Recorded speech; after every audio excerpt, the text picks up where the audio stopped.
Yo, it's your boy Marita Boy. I'm back up in this thing, man. Listen.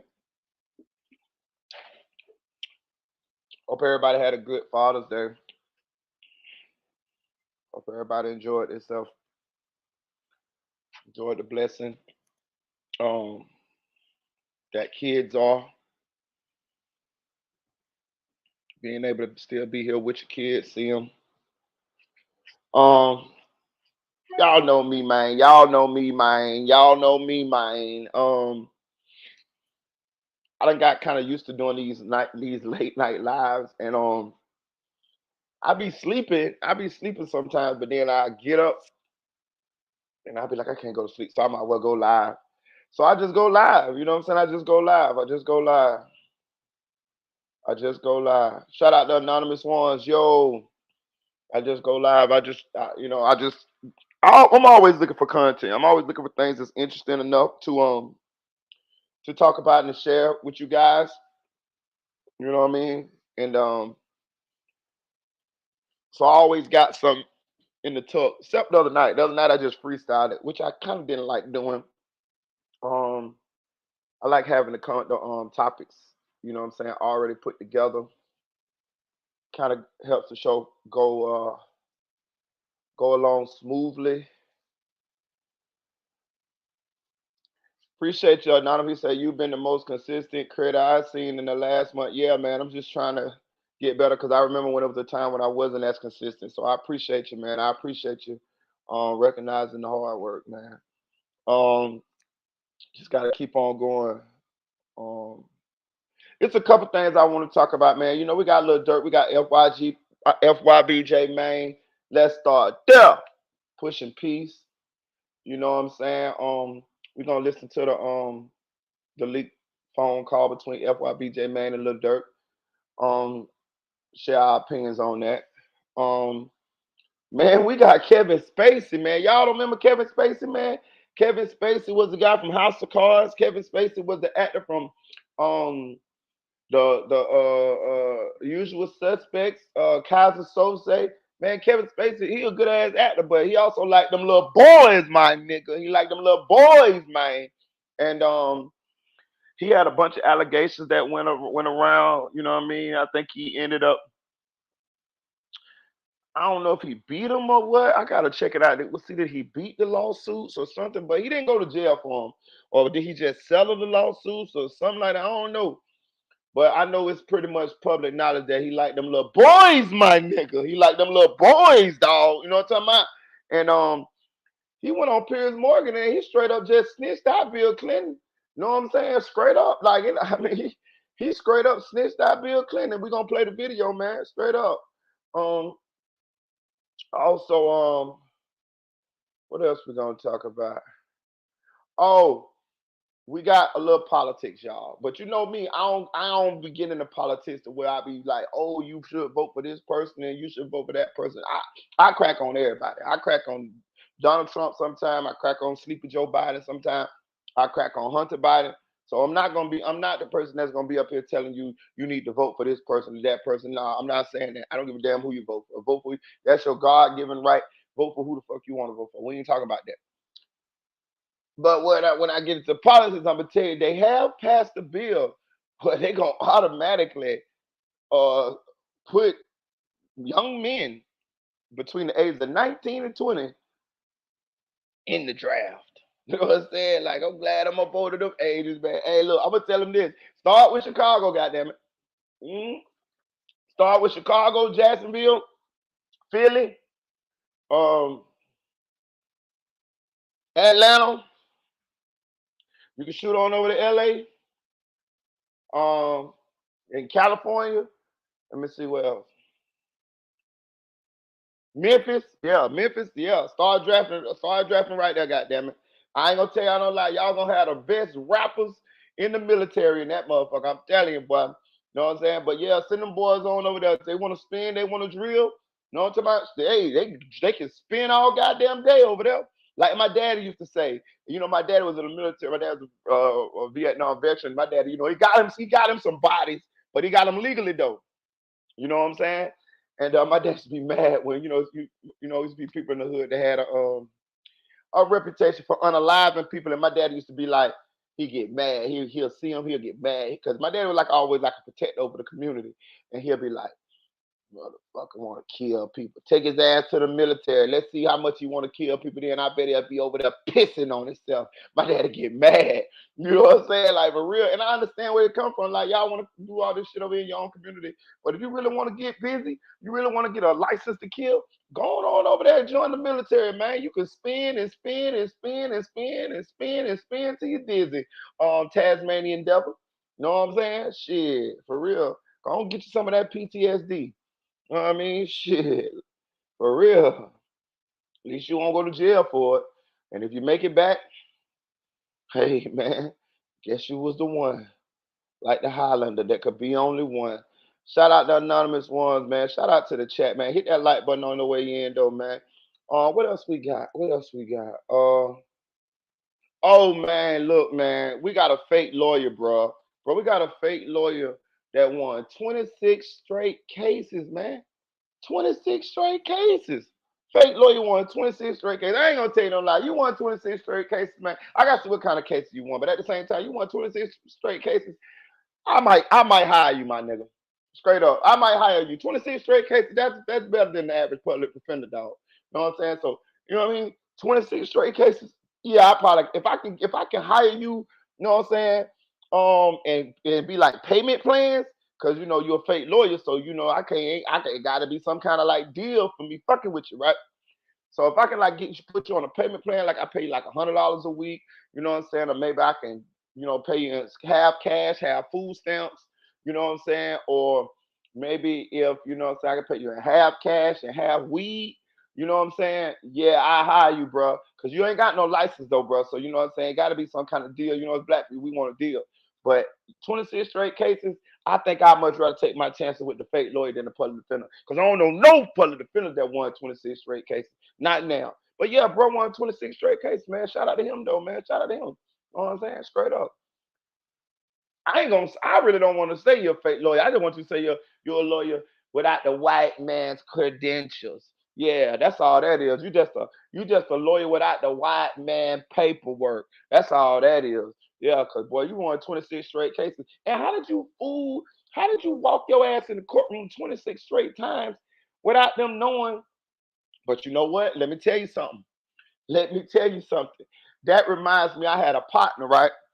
Y'all remember about the partner that I told you that I had got into doing fraud? He wasn't a street dude. I just knew he was real smart, and I just eventually had him to start printing them up for me.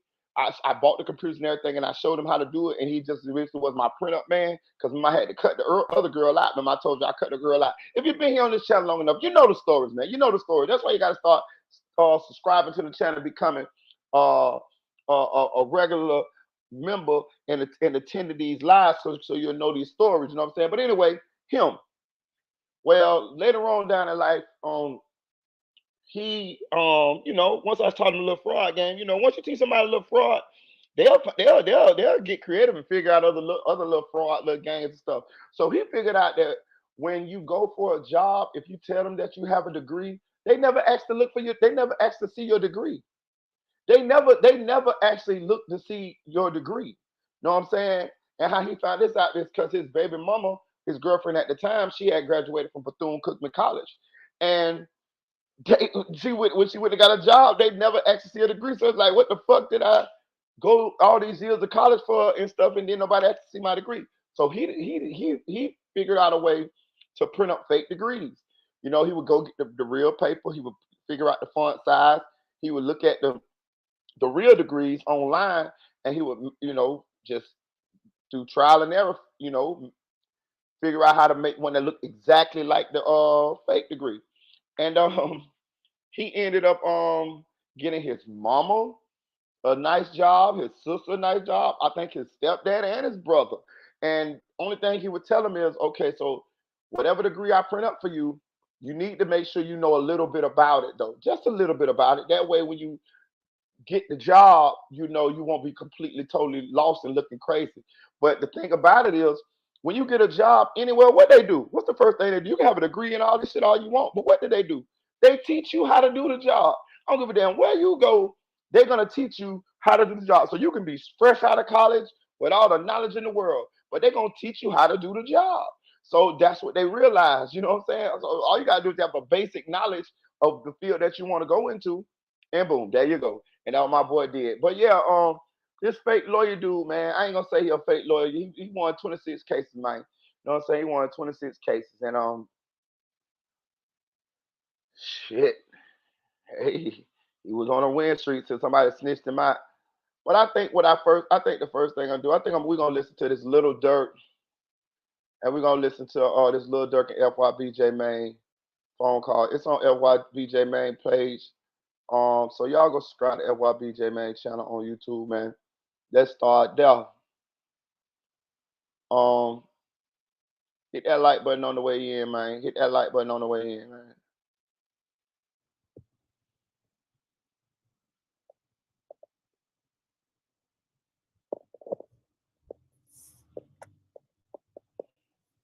Yo, J man. All right, that's about. What's the word, buddy? What's that word? What you have going? Shit, knocking these whoop interviews out. You know, I'm trying to say Chicago. You know that. They hit different. I want to connect with you though. We've been hollering like DJ Union and everybody just trying to change this shit around on some real shit, you know. Nah, facts. That's they been saying that's what you and 16 was telling me. But I'm like shit. I'm like I know you been seeing me for years trying to well shit. You was seeing me for years before, but I know shit now. I've been on some positive shit. So when bro said y'all was on some positive shit, I've been pushing peace. So I'm trying to make it make sense too on my end. Nah, motherfuckers, super fan of your shit. Yeah. Damn. You don't get your armpit having ass off my shit.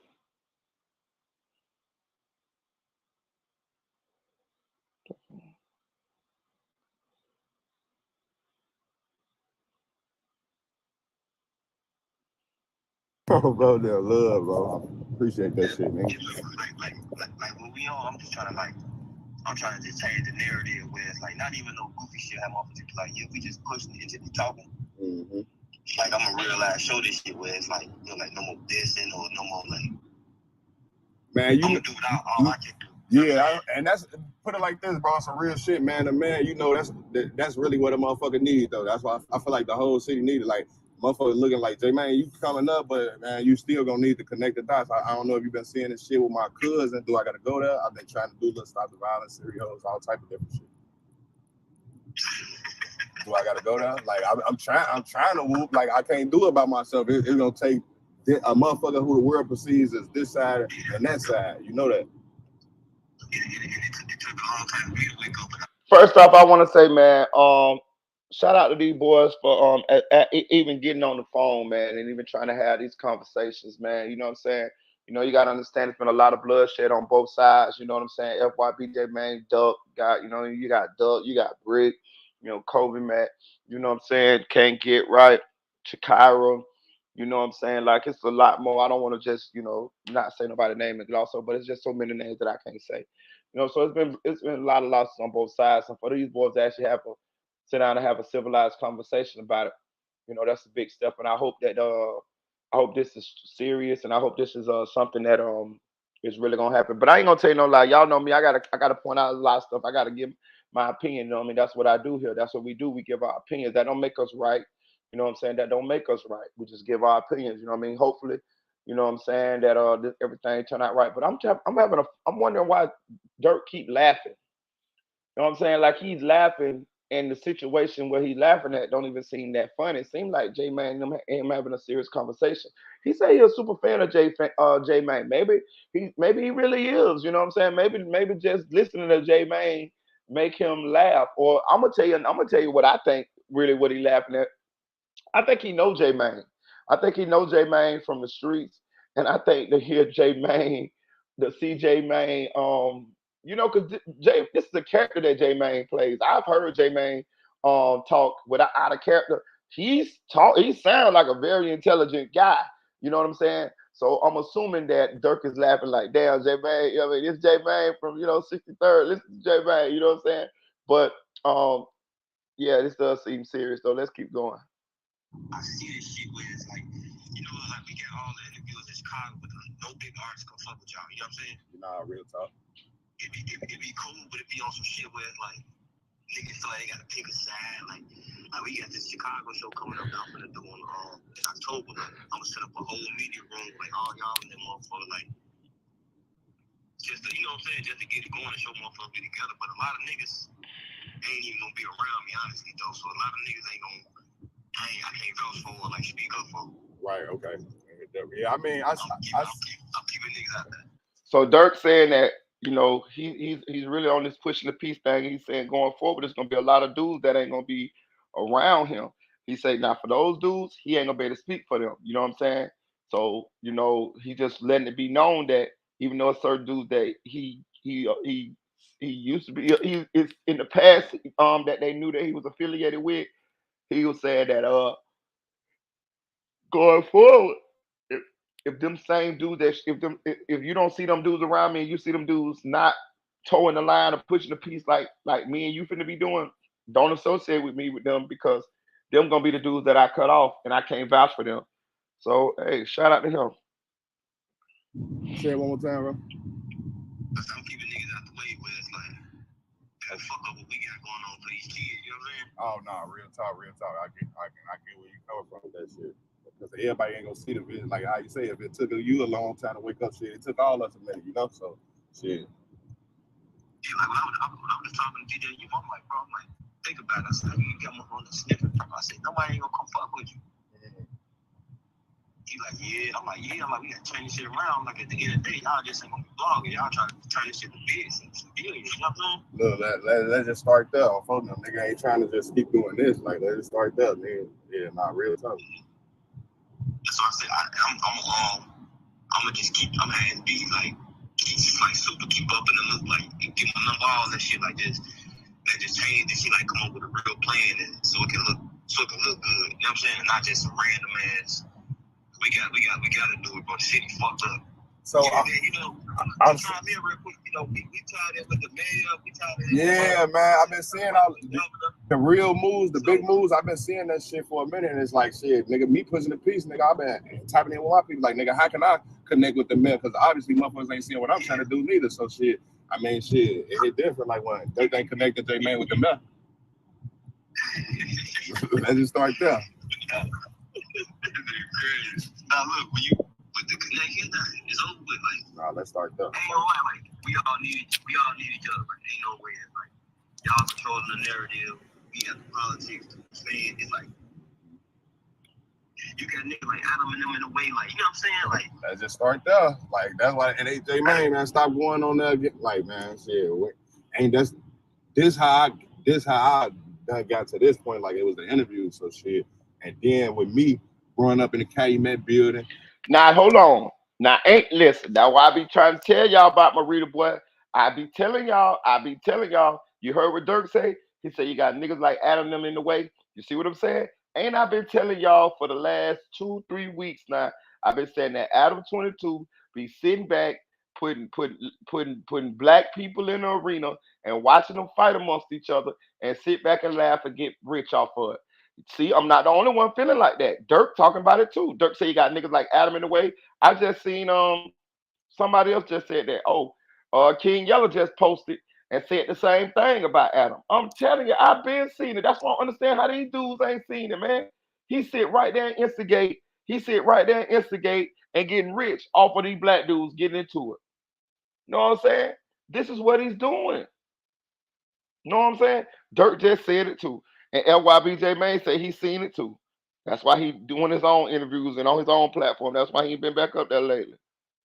He ain't been on 63rd. Like niggas got that both like motherfucker look at from both perspectives. I was telling motherfucker nigga when T Slick just like nigga certain motherfuckers like it's day one with me, So it hit different. It's like vice versa. Same shit with Duck. Like shit, I know them how I know T Slick. You know what I'm saying? So that shit hit different when a nigga feel like they losing all around the board. Yeah.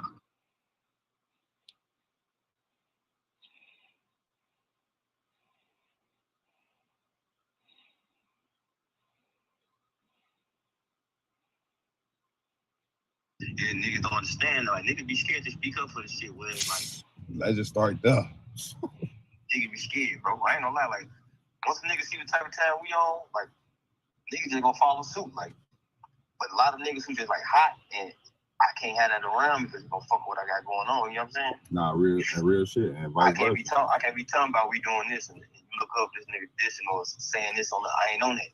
Yeah, I mean, we grown as hell now. It's like, how is niggas like, you see what I'm saying? Like, we gotta. Niggas 35. Come on now, do we really gotta go there? Still whooping like that is crazy. And drugs and niggas, 40, both of these money. Yeah, money on right. Real talk. But that's big of you to reach out though. Real talk, man. I appreciate that. Some do your homework on when I said I was signing the OTF and you never reached out, but now you reaching out about the real. And look, but the piece shit worked. Did it work or not? Because I got Durk on the phone. Let's start there. Nah, that shit right there. Yeah, let's start there, bro. Like I say, like we gonna always like keep touching shit that we got going on in the city. Like, you know, we be doing like the foundation shit, like inviting y'all and all the bloggers and just come do shit. Like, we gonna pass our book, but we gotta show them we together though. Yeah, real talk. Cause some niggas be saying like pushing people, like some niggas still make it out like a little joke a little bit. You know what I'm saying? Nah, I know exactly what you were saying. That's why I was when me and Taves was doing how we was doing it, it was like it made it more of an impact, and I feel like that was the biggest push towards the shit because niggas realized had street shit going on. Facts. Yeah. So, facts. But a motherfucker looking like, man, they ain't your direct op. Like, well, you know how the rap go, nigga. Fooling them fuck with fooling them and fooling them fuck with fool. Come on, man. Then you gotta go there. This shit once, 2 times. Yeah. Come on, man. So that shit crazy, bro. Like, man, this shit gonna. It's gonna take a motherfucker like you and a motherfucker like me though, and that just like. But between me and you, I've been thinking this shit for some years though. But a nigga ain't see my vision, but it's like now motherfuckers finally starting to see though.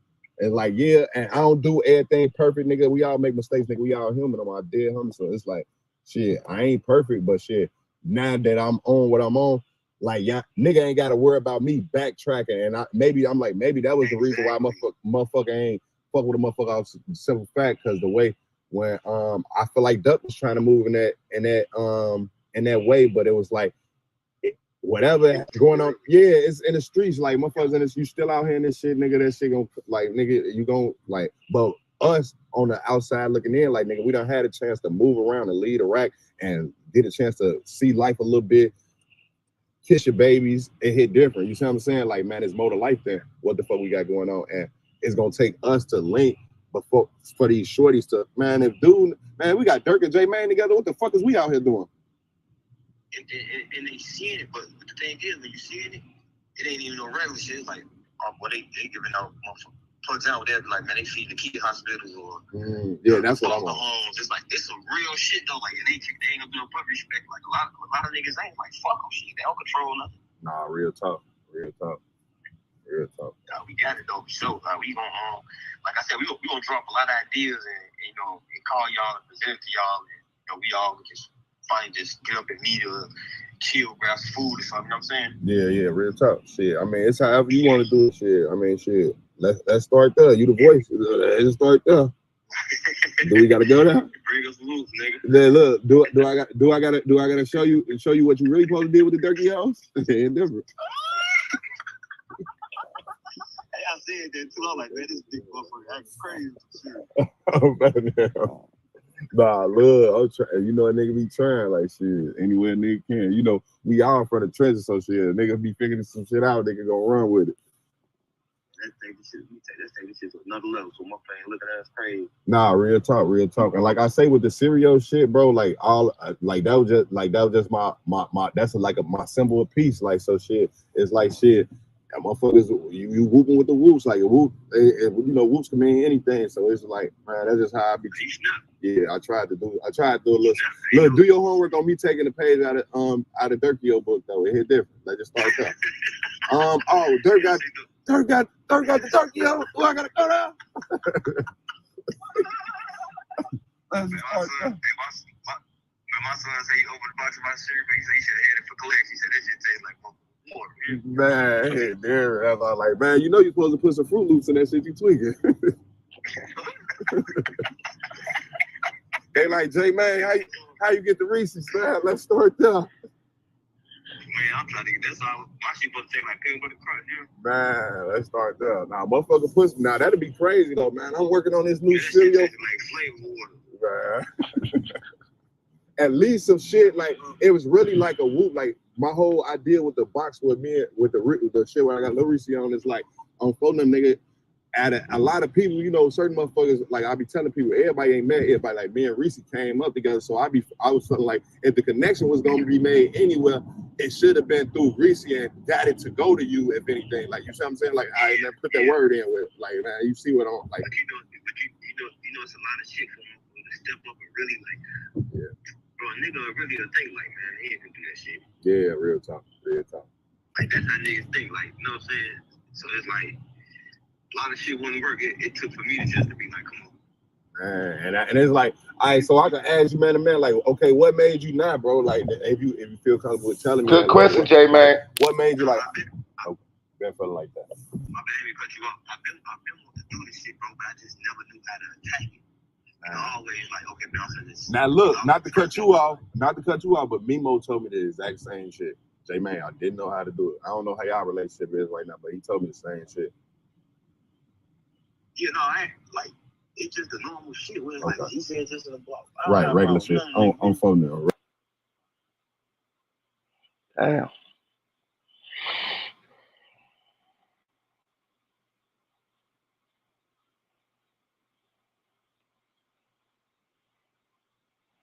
Damn, that shit was crazy though. Let me back that bitch up for a second though, so y'all can see that shit.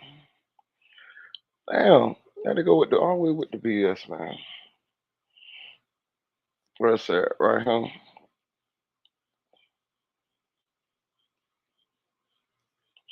I don't want to put the pitch up there, y'all. My bad. We're gonna talk about it 1 second. We're gonna break this down. Okay, so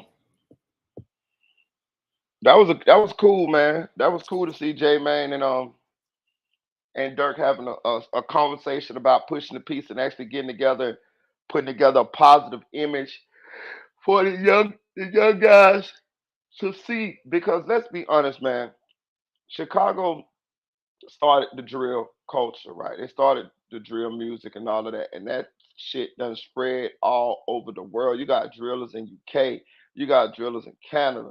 I wouldn't be surprised you got drillers in Australia now. You know what I mean? Like it's just the most popular genre of hip hop currently at this time. Um, with artists like King Von, FBG Duck, Durk, you know what I'm saying? And the list goes on and on and on and on. It just spread it like wildfire. You know what I mean? It just spread it, and it's caused a lot of destruction, a lot of damage, a lot of deaths, a lot of just heartache and pain through the urban communities, man. Not even urban. It's done crossed over even into the middle class communities. Like you got middle class suburban kids that's beefing and doing drill music, and just the whole culture dissing the dead and smoking on this op and that op, man. And it's just been such a cancer through the through society. It's a shame. So to see these two attempt to come together to try to switch that narrative to try to be the cure for this plague. um I give them my utmost respect, and I hope that this really does happen. And this is something that has to happen if in order for this to change. Um, so let's just address the elephant in the room. The elephant in the room is so many people have lost their lives on both sides. You got King Von. It done came out of King Von on a live Ki. Ki is someone that was definitely one of J Mayne's, friends, associates, homies, whatever you want to call us, fellow 6030s, STL. You know what I mean? Um, you got Brick, Kobe, Duck. It's a lot of people on J Mayne's side that their deaths have been connected back to O Block members. Then you got um uh TB. and can't get right, allegedly responsible. Well, we seen them in the video. They're responsible for the death of T. Roy. Um, who's from O Block, who's King Von's best friend, and of course, King Von and Durk, they was twins, so they say, and so like it's just a lot of people that's done lost their lives on both sides from each other. So you know what I'm saying? You know what I'm saying? So it's like, damn,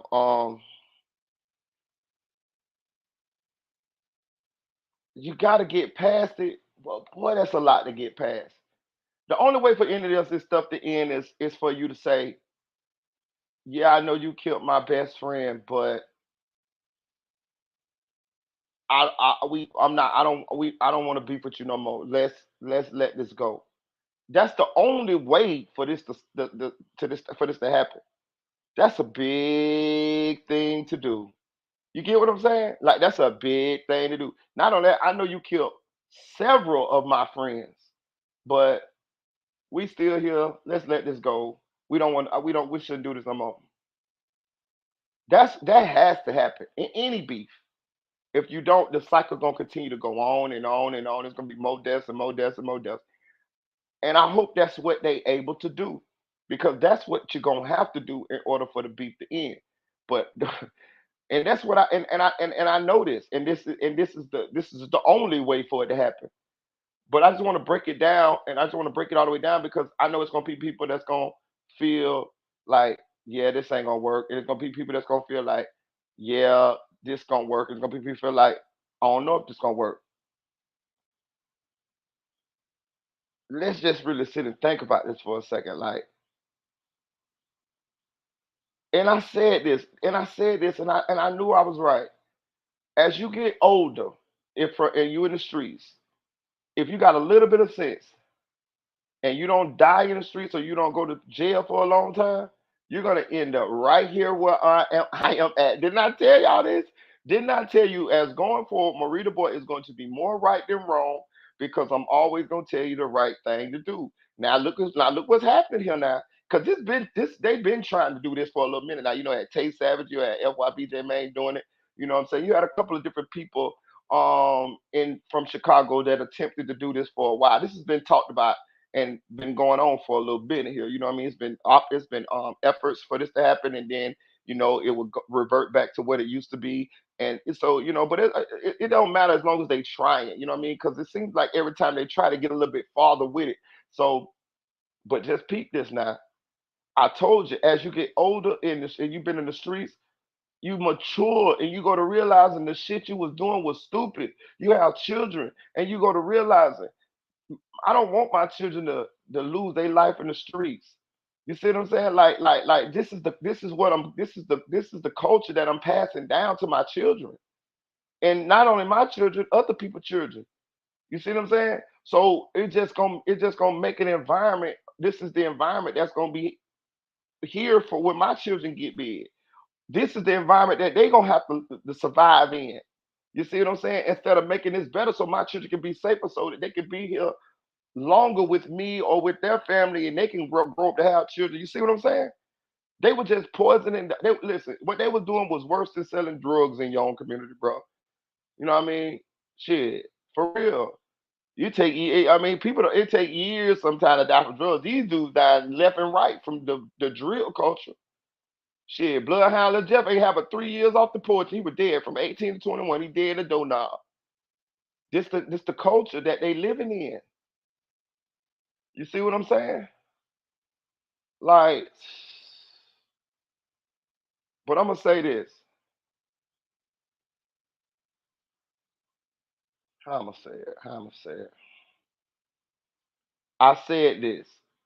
Now I'm ask yourself this question: if FYBJ Mayne and Lil Durk do what they plan on doing, which I hope they do, answer this question for me.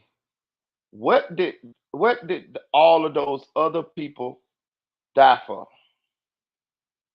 The KIs, the bricks, the Kobe's. And the reason why I'm saying them few is because them feuds death is directly tied to O Block. to Lil Durk them side. You know what I'm saying? But when I'm talking, when I mean any of them, I mean anybody who died in the drill, Chicago, Chirac war.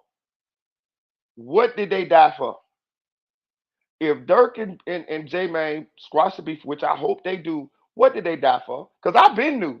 I spoke about this when Tay 600 said that he ain't you know he respect the people that's for peace, but he just at this point can't say um he for the peace because he got homies that's done got killed, that's died, and he just right now at this point in his life, he just can't shake hands and be friends with the op because he got friends that died in this war. And I understood where he was coming from, but I know why he felt that way. You know why he felt that way? Because Tay understand that if he squashed the beef with the ops, that means your friends died for nothing. But what Tay is missing is that no matter when, no matter if they squash the beef or they don't, they still died for nothing. And hopefully, when he gets a little bit more mature, because it seems like he's getting there slowly but surely. He's getting there slowly but surely. He's going to understand that no matter if he squashed the beef with his ops or he do squash the beef with his ops, it's not going to bring LA back, and it's not going to make what they was out there doing smart. It was dumb. It was forever dumb. It's gonna forever be dumb. They died for nothing. LA died for nothing. KI died for nothing. All of them out there who died in the streets, they died for nothing for doing that. The banging shit, that shit. They died for nothing. It wasn't worth it. It never was worth it. It never was worth it. Like they took this shit to a whole nother level, y'all. They was on. I never seen no shit like that. When I seen that shit, I was amazed. They was kids on Twitter talking back and forth each other, talking about how many of the people they done killed. And this go is this and this go is that. Bro, these were kids. Some of them ain't have no cars. Some of them ain't have. Bro, listen. I seen on the video. I seen Can't Get Right and goddamn um uh TB walked up on T Roy in the stove and he got shot. I forgot which one shot. I think Can't Get Right. We got shot. Not the big bad T Roy. Not the one who I be hearing all these stories about. You let a nigga walk. You knew these niggas. These is the ops. You seen them straight in their face. You saw Can't Get Right. You saw TB. You let them niggas walk straight up on you, shoot you straight in the store, and that was it. It wasn't no gun battle or nothing. That lets you know these were just kids, man. These were just kids. Little JoJo, rest in peace to all of these boys. I ain't talking. I'm just telling you the harsh reality. Little JoJo got killed on a bicycle, on the handlebars of a bicycle. Only a few hours after riding past little goddamn Reese talking shit to him. Bro, these kids wasn't ready. They were children. They like for real, for real. Let's be real. What's the name got killed? So many of them got killed at bus stops. Nigga, what the nigga name was? The one that was finna get ready to leave, and he had the bus ticket in his pocket, and he got killed. He had a bus ticket in his pocket. He didn't have no plane ticket. He didn't have no car. He had a bus ticket. These were children, man.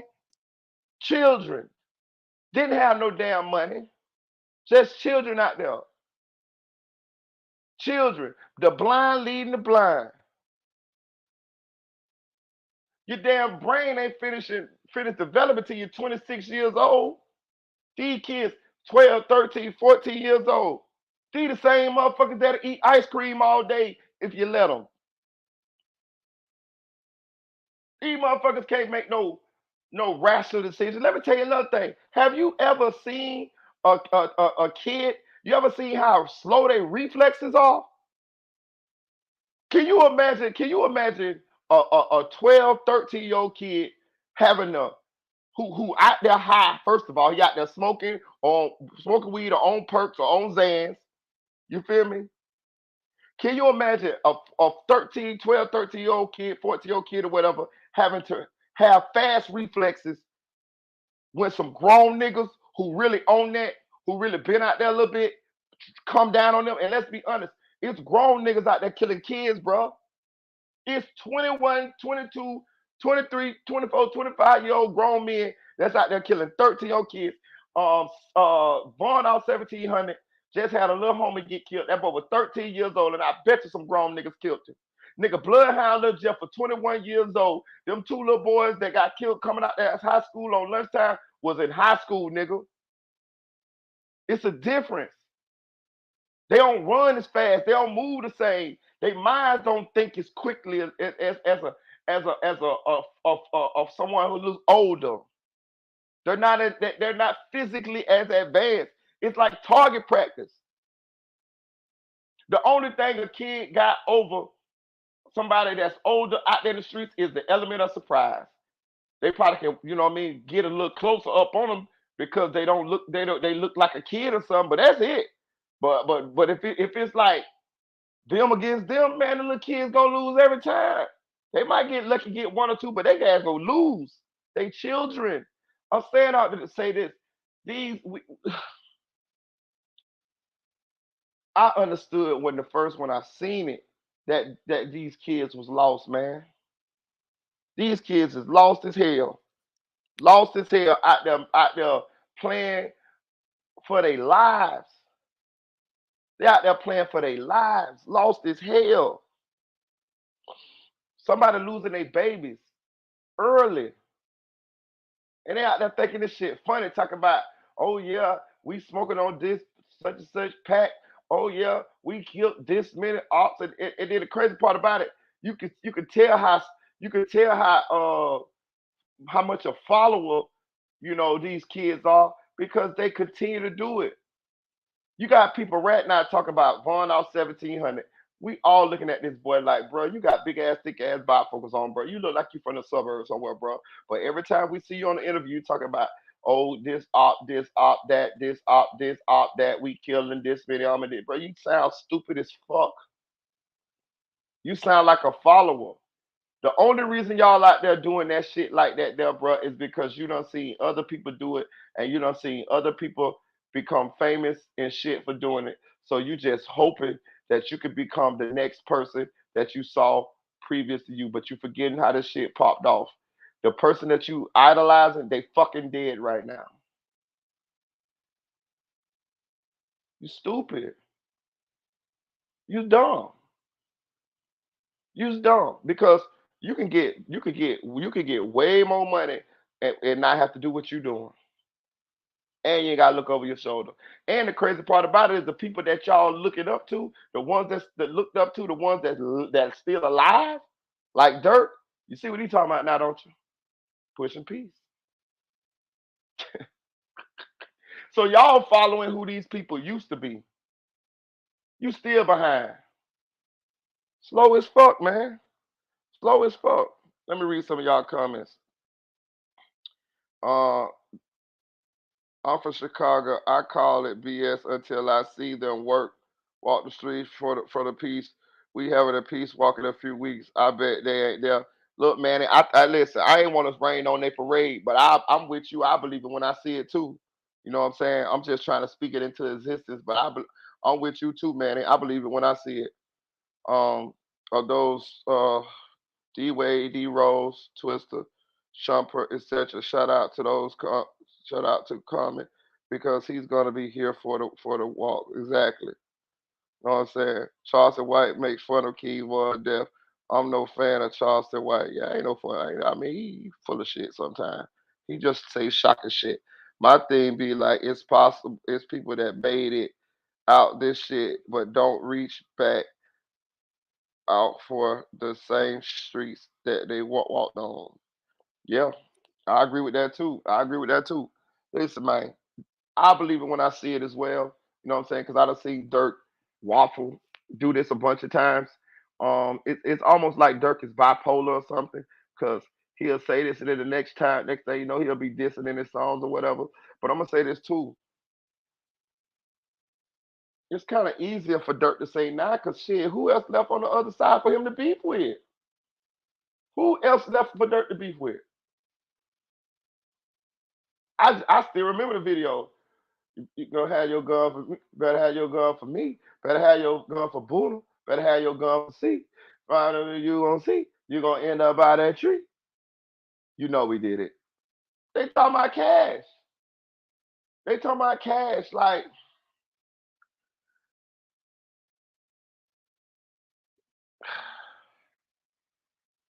this is what has to happen in order for peace to truly happen.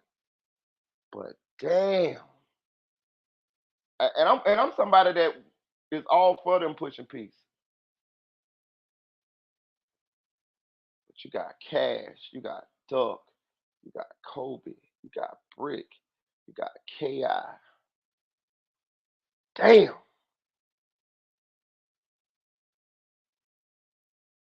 I gotta be your friend. Well, I ain't gonna say I gotta be your friend. I gotta shake your hand.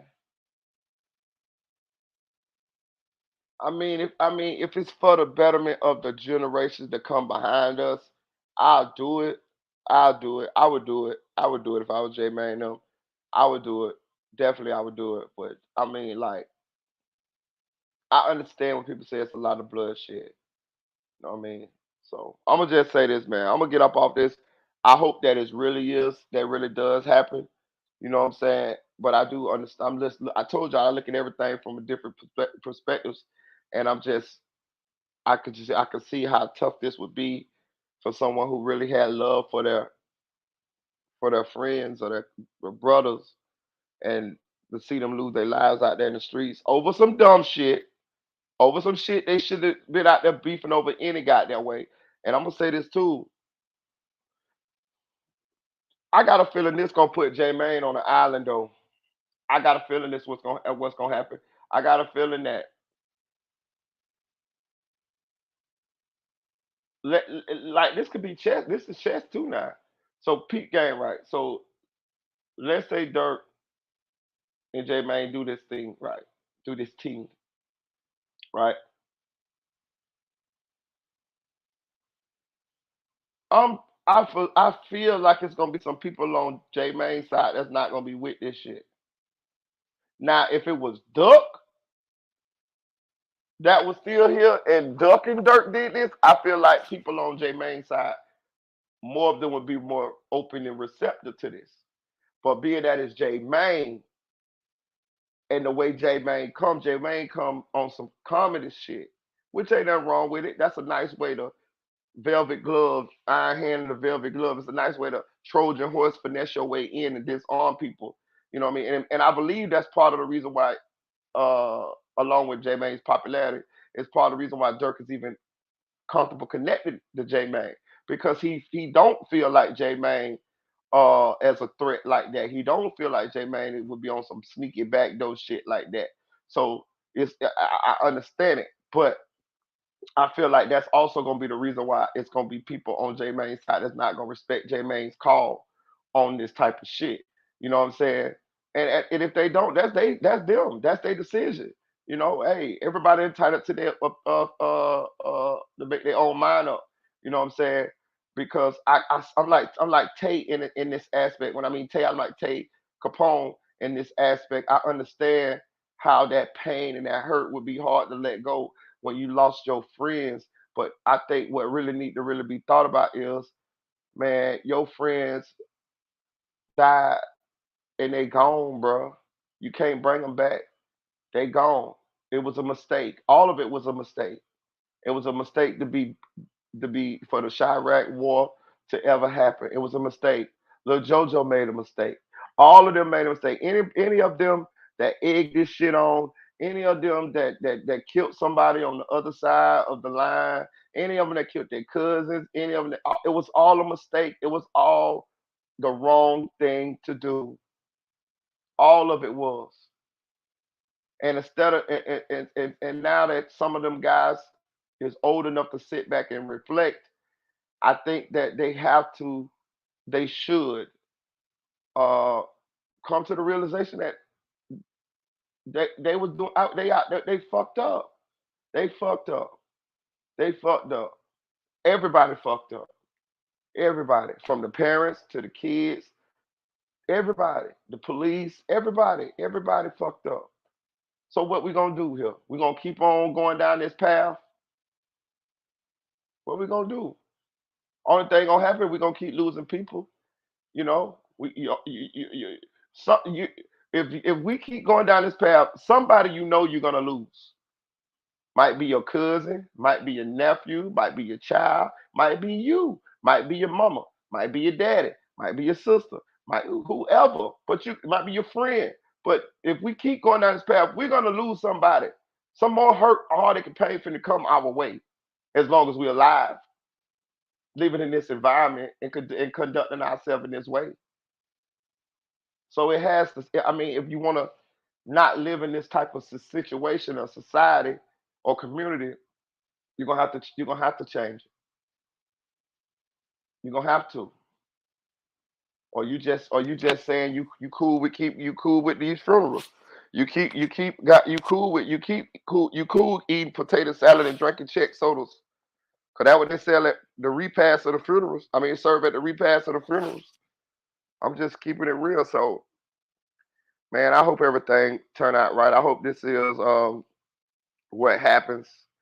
Um, Shout out to Lil Durk. Shout out to FYBJ Mayne. Um, we shall see. We shall see. We shall see on phone now. All right, where we gonna go to next? Where we gonna go to next? All right. Da, da, da, da. We gonna go to Kevin Spacey, dog. We gonna go to Kevin Spacey. I see. Susan Key said Kevin Spacey, the actor. He told on Diddy. No, I said Diddy Clinton. I was talking about Bill Clinton. He told on Bill Clinton, and we finna play it for you. Susan Jones. Um, so shout out to Valuetainment. I think it used to be the Young Turks, the lost the whatever they were, the Young Turks or whatever. But check out what they had to say. Check out how Kevin Spacey snitched on Bill Clinton. And I think it's kind of, story was going all over the place. I don't know about you guys. I watched a show. What is that one show that he had on Netflix? What was that? House of Cards? House of Cards. Amazing. And it's the only one where we're on our way. You know the story. We're on our way to go to Tuscany, Italy. A guy named Carl D. Moss, whom I've never met. We're Facebook buddies. And he claims he's a Republican, but he always gives a Democratic argument. We'd always go back and forth. He said, you got to watch House of Cards. And then my dad says, you got to watch House of Cards. And then eventually, I'm like, guys, I don't watch shows. I've never watched shows. We're about to go to Tuscany, Italy. We're taking 50 of our guys to Tuscany, which was the most epic trip ever for different reasons. Those who were there know what I'm talking about. Tom, you were there. I won't even get into it.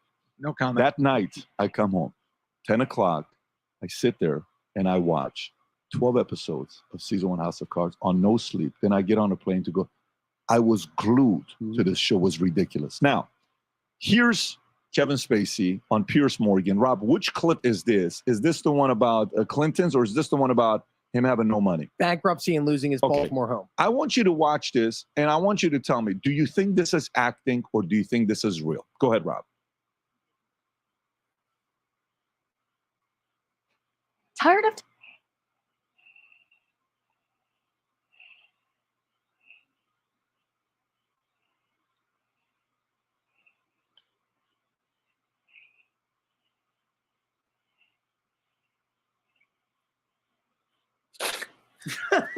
Fanni.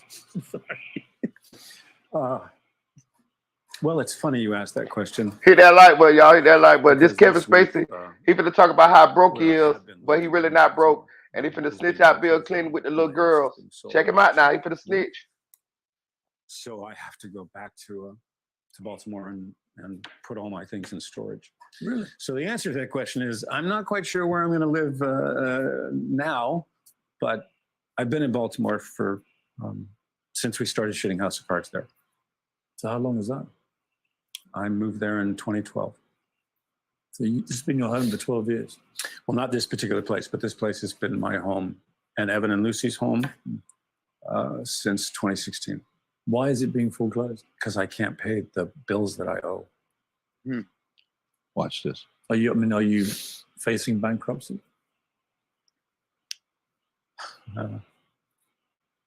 Been a couple of times when I thought I was going to file, but we've managed to sort of dodge it, at least as of today.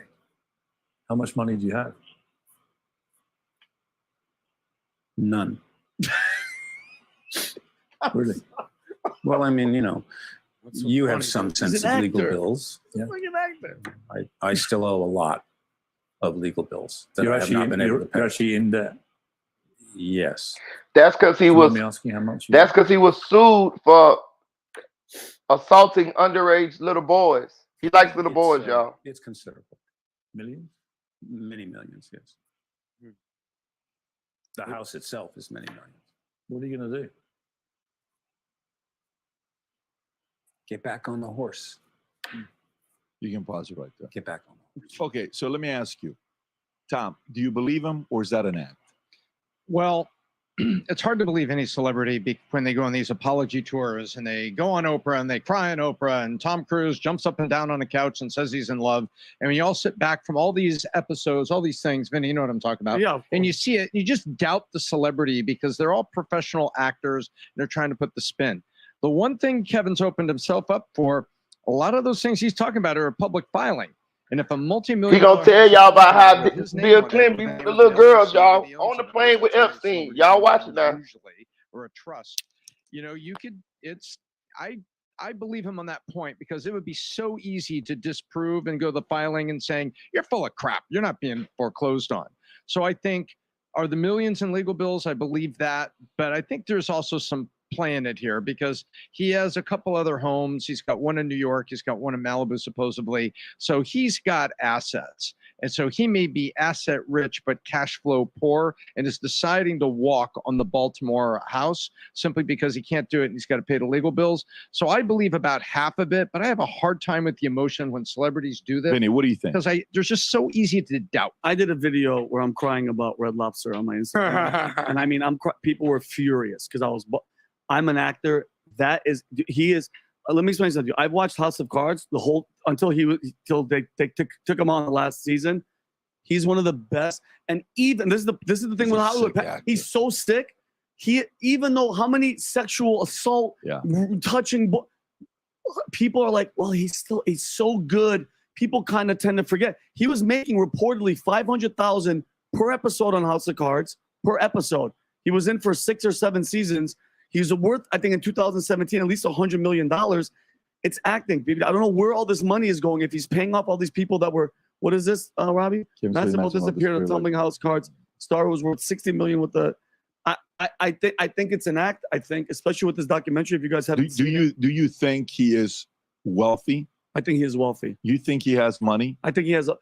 Here's my question to you: $100 million he's made in 2017. What do you think he was doing with that money? You think he was just sitting on it? Where did he live when he made that money? Baltimore? I think he was in Baltimore. Okay, so assume half of it is gone. Okay, let's go 50. Okay, so then you have 50. Then you're living a lavish lifestyle. You're buying big houses, legal fees. You ain't working. You're spending like money's going to be coming in every single year. Trust me, money goes by very, very quickly. Very quickly. Now, I don't know if he's got zero. I don't know that. But money goes very, very quickly. Adam, what do you think? Well, Hollywood, pay attention because your boy, he still got it. So it's so I fell for it. I fell for it. I was like, oh man, Kevin Spacey. He's an actor. Oh yeah, he got me. Yeah, he's very and good. Apparently that's what actors can do. But do you think he's acting? Yeah, well, he's an actor. Okay, I fell for it, guys. Almost like the Russia collusion thing. You got me again. Hollywood, legacy media, you did it again. This guy won Best Actor, the Oscar Academy Award for American Beauty. Best Supporting Actor for Verbal-Kint. Usual Suspects. Yeah. Kaiser Soze, Verbal-Kint. He was the bad guy in Seven. Amazing movie. Short role, but freaking fantastic. Unbelievable. House of Cards, LA Confidential. In Horrible Bosses, he played the worst boss ever. I would not be surprised if he put this thing on Pierce Morgan on his reel. Hey, Hollywood, your boy still got it. Let me get a job. The beauty of this guy is he's obviously a gifted actor. He's obviously talented. Is Hollywood going to accept him back? Because he's the only guy that I can understand, that I can think of, that got Me Too'd by Me Too'ing men, right? Yeah. Everyone that, you know, the Harvey Weinsteins of the world, the Diddys of the world, the R. Kellys of the world, everything that's going on out there, it's all women. So I don't know. I think there's a little leniency to men. Women are treated a little bit more delicately than dudes. And I don't feel bad, especially if it's all these guys that came forward and were like, dude, if you watch the documentary, he was cornering guys. He was taking advantage of people. But, bro, how many cases has he had, especially overseas, where, like, he's had to go to court and he'd have to pay. Yeah, he's innocent, but he has to pay in civil lawsuits for these people. But it's like, bro, and I'm sorry, great actor, but the hell with you. Okay, I want you to watch this next clip. No, Rob, play the next clip on him talking about Epstein and Clinton and yeah, just watch this here. Just watch this, y'all. He finna snitch himself. He finna tell on himself, and he finna tell on Bill Clinton. Reports online, things on my Twitter account that I had flown to this guy Jeffrey Epstein's island and I had abused young girls. And I was like, I mean, if you'd asked me in 2015, maybe even if you'd asked me in 2002, did I know a guy named Jeffrey Epstein? I probably would have said no. Well, of course, I have since learned who he is. And I have since been able to go back and find out that the airplane that we flew on for this humanitarian mission was owned by Jeffrey Epstein. And to then learn, oh, he was actually on some of those flights. Oh, wow. And this Maxwell woman was on some of those flights. I didn't know him. I've never spent any time with him. I was with the Clinton Foundation people. That's who I was with. Even worse. Now,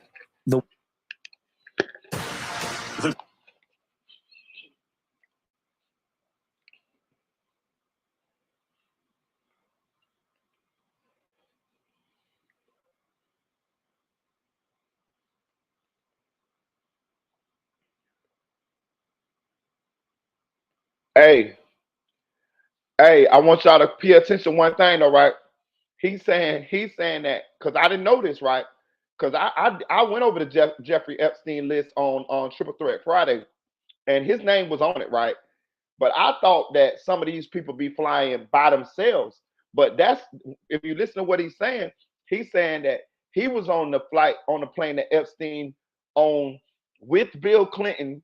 And the reason why he was on it is because they were doing some humanitarian event. Bullshit, nigga. Y'all was over there trying to have sex with them underage little kids and shit, nigga. Now, check this out. He's going to explain how Bill Clinton was on the plane, Jeffrey Epstein was on the plane, and Ghislaine Maxwell was on the plane, and he gonna say he didn't know who Jeffrey Epstein was, and Jeffrey Epstein owned the plane. Get the fuck out of here. Watch this shit. He's in Florida. So here's what I can tell you. This Maxwell woman, she was one of many people that sat down next to me in that throne room. I have no relationship with her. I had no relationship with him. I mean, he's not my friend. I'm not a confidant. I've never spent time with him. And interestingly, I will say this. I was very fortunate that President Clinton introduced me a lot of business leaders in London because he knew I was coming to the Old Vic. And I developed relationships with Robert Earl, Pula Ladobovich, Robert Earl, a lot of wonderful people, Sir Richard Caring, people who supported the work that we did at the Old Vic and gave money to us. Do you know who I never asked for anything? Was Jeffrey Epstein. I didn't want to be around this guy because I felt he put the president at risk on that trip to South Africa because there were these young girls. Oh, now and we were like, who is this guy? So I will say this. There were young girls on those flights. There were young girls on those flights, yeah. Y'all heard him? Time out. Y'all heard him? Did y'all hear him? Did y'all hear him? First he said, so that means you knew that it was underage little girls on that flight. Listen, first of all, what you mean put the president at risk? It ain't no risk if it's young girls on the flight. If y'all ain't posting none of that, y'all ain't supposed to be doing with the young girls on the flight. You see what I'm saying? Like, I'm sure children fly with their parents and things of that nature all the time. So what you mean he put the president at risk because he had young girls on that flight? Man, all y'all was over there. Nigga, y'all was like the Wolf of Wall Street, just the pedo edition in that bitch. Nigga, you like little boys, president like little girls, and goddamn it, you know what I mean? Like Peter Pan over that motherfucker. That's what was going on. Hold on, we're gonna back it up again though. We're gonna back it up. We're gonna make sure y'all catch this. And if y'all catch this on the replay game, make sure y'all put replay game. But Kevin Spacey just snitched out Bill Clinton on the Jeffrey Epstein flight. Catch it now. President Clinton introduced me a lot of business leaders in London because he knew I was coming to the Old Vic. And I developed relationships with Robert Earl, Pula Ladovovich, Robert Earl, a lot of wonderful people, Sir Richard Caring, people who supported the work that we did at the Old Vic and gave money to us. Do you know who I never asked for anything? Was Jeffrey Epstein. I didn't want to be around this guy because I felt he put the president at risk on that trip to South Africa because there were these young girls. Oh, now and we were like, who is this guy? So I will say this. There were young girls on those flights. There were young girls on those flights, yeah. Y'all, he snitched. He just snitched. Let's keep it going. He just snitched, y'all. I told y'all your boy Marita be bringing y'all receipts, man. He snitched. Patrick, if you're on somebody's private jet, how big is this private jet? It's a fairly size. You don't know everybody that's on that flight. There's only, 10, 15 people on there. You know the captain, you know the co-pilot, you know the flight attendant, you know everybody. And now all of a sudden, oh, but Bill Clinton, by the way, great company he keeps. Epstein, Clinton Foundation, the Bill Clinton. You're on that plane, and now all of a sudden there's underage girls, and now you feel, so there was a relate. You did know who he was. So he just incriminated himself at the end. And there, I love that. I think you're absolutely correct. There's another angle that I think you're going to light up on right here. Yeah. In Hollywood, when you're trying to get a deal done. Oh, wait, no, I know that guy. It's a friend of mine. Yeah. It's a new friend of mine I made through this guy. Oh, no, I know that guy. We did this thing. I went with him on this trip. I know what you're talking about. Yeah. It's all the BS and all the fluff about everybody's your friend. Everybody's more than an acquaintance. You did some business with them. And now it's like, no, actually, I was sitting back in 23D and I didn't, maybe this Maxwell lady was sitting next to me. Now it's all this walk back. But this guy has come from a world where you over amplify every little conversation into a friendship or something. And I just, it reminds me, what this reminds me of? Trey Parker did a movie called Team America. One of my favorites. And do you remember at the very end of it, where all the actors are trying to convince people and they're going to the UN and doing speeches, and then the leader goes, "Be careful, Gary. He's acting." Yeah, of course. And this is what I feel like we're looking at. Yeah, it's a joke. Do you know who this guy Robert Earl is that he keeps mentioning? I just had to Google him real quick. He's actually the founder and CEO of Planet Hollywood. So you talk about the connection to Hollywood and the elite cabal. You like to use that word. Anybody's more connected. He's also the founder of the Earl of Sandwich. If you've ever been in there, great sandwiches. But I don't. Did he say that he wasn't sure he was on the? Because no, he was on the plane. Vinny, your life changed pretty well the last couple of years. You're not flying private, baby. So you kind of have some anecdotal evidence. If you're flying private with somebody, you know exactly who's on the jet with you. Adam, exactly. Yeah. So and if the president is flying private or former president, so it would lead me to believe that he wasn't actually on the same flight as the guy, just the same plane. Does that make sense? Like you're gonna know if Bill Clinton or Hillary Clinton is on the plane. No. He said I sat next to Jelaine. He said he would. He said, but I didn't know who she was. Jelaine was there, but Jeff was. No, he said Jeffrey Epstein and Jelaine was there, but he was on the plane. But I didn't really talk to him. Or the guy owns the plane. You're talking to the owner of the plane, Gotcha. especially I thought you meant Clinton. But that's very suspect. He has a great alibi. He's just like, look, the whole young girls thing. Yeah, I'm into young dudes. Yeah, but it's not my thing. First of all, do me a favor, pull up Jeffrey Epstein's plane. Mm-hmm. Because unless if it's a business Boeing jet, you're sitting next to those people if it's a G550. Yeah. A G550, that's a G5. Yeah, how many seats? You know exactly who's on the plane because that only fits 12 or 13. How many people does that fit? Maybe 16 people? Yeah. Okay. Less than 20 for sure. Yeah, so the point is you're going to know. On a plane like this, there's no way in the world you get on a flight like this and you don't know everybody on the plane or interact with them.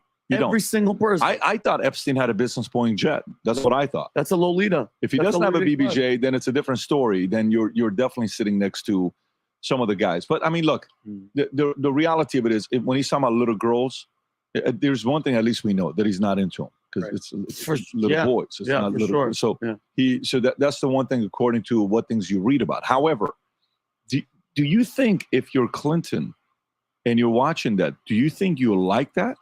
Of course not. He just said, yeah, Pat, that's the main thing that was in my head. He just said Bill Clinton was on a plane with little girls. He just said that. He snitched him out. Saying, what are you doing with this?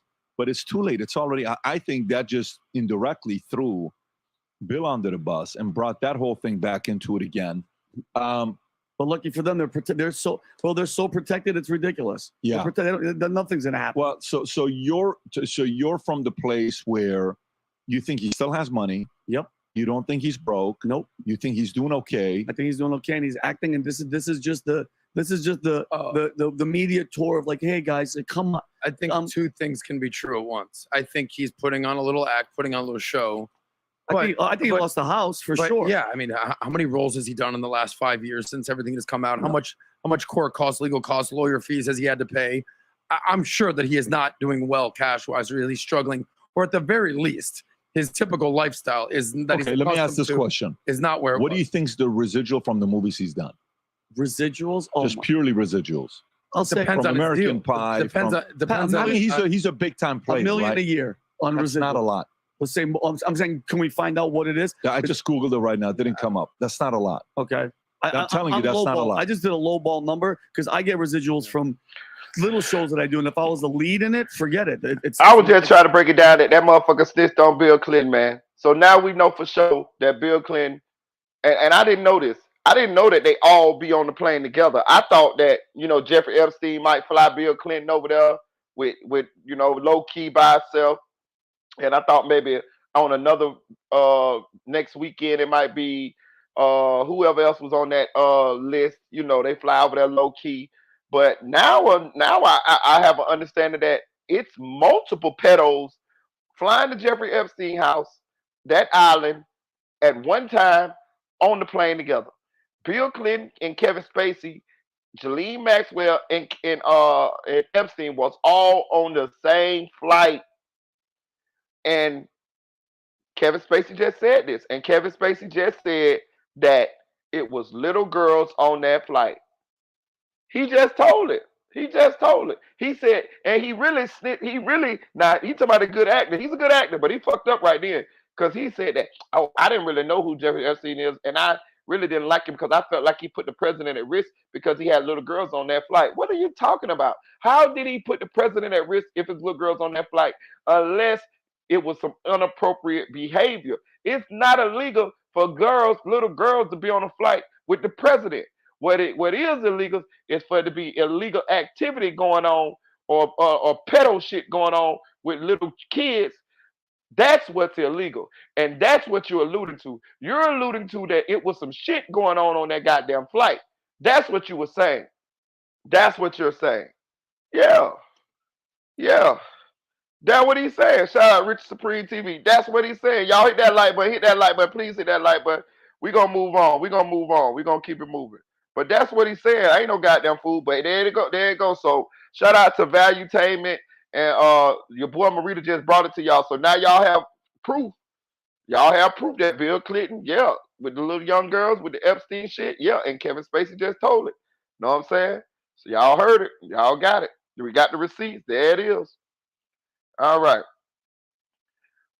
We're gonna stay on a little politics for a little second here, because this does affect a lot of this. Say House passes bill to automatically register young men for the draft. Y'all seen this?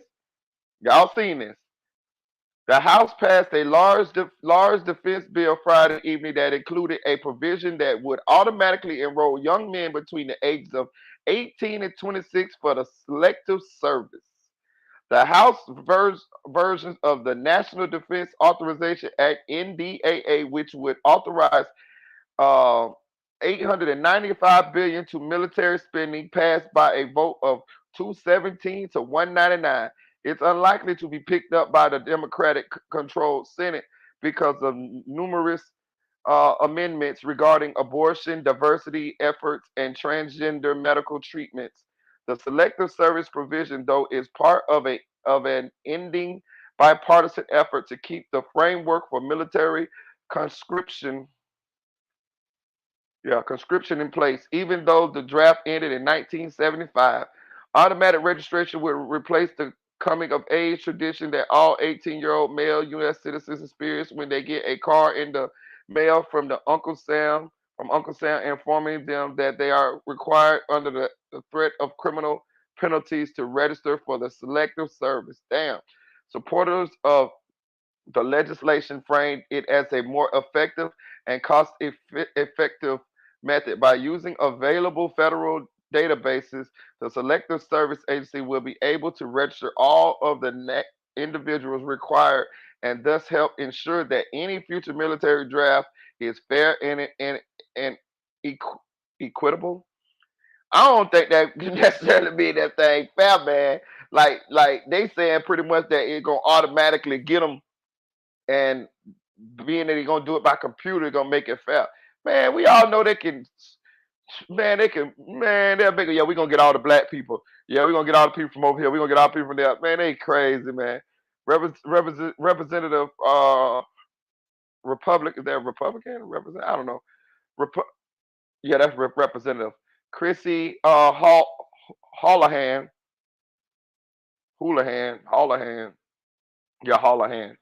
Democratic Pennsylvania said on the House floor that this will also allow us to eradicate resources. Basically, that means money towards reading readiness, towards mobilization, rather than towards education and advertising campaigns driven to register people.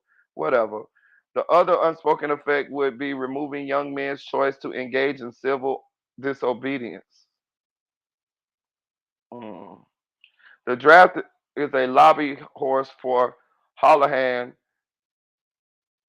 an Air Force veteran. She also spearheaded a House bill in 2021 to require women to register with the Selective Service, effectively doubling the draft pool. Damn.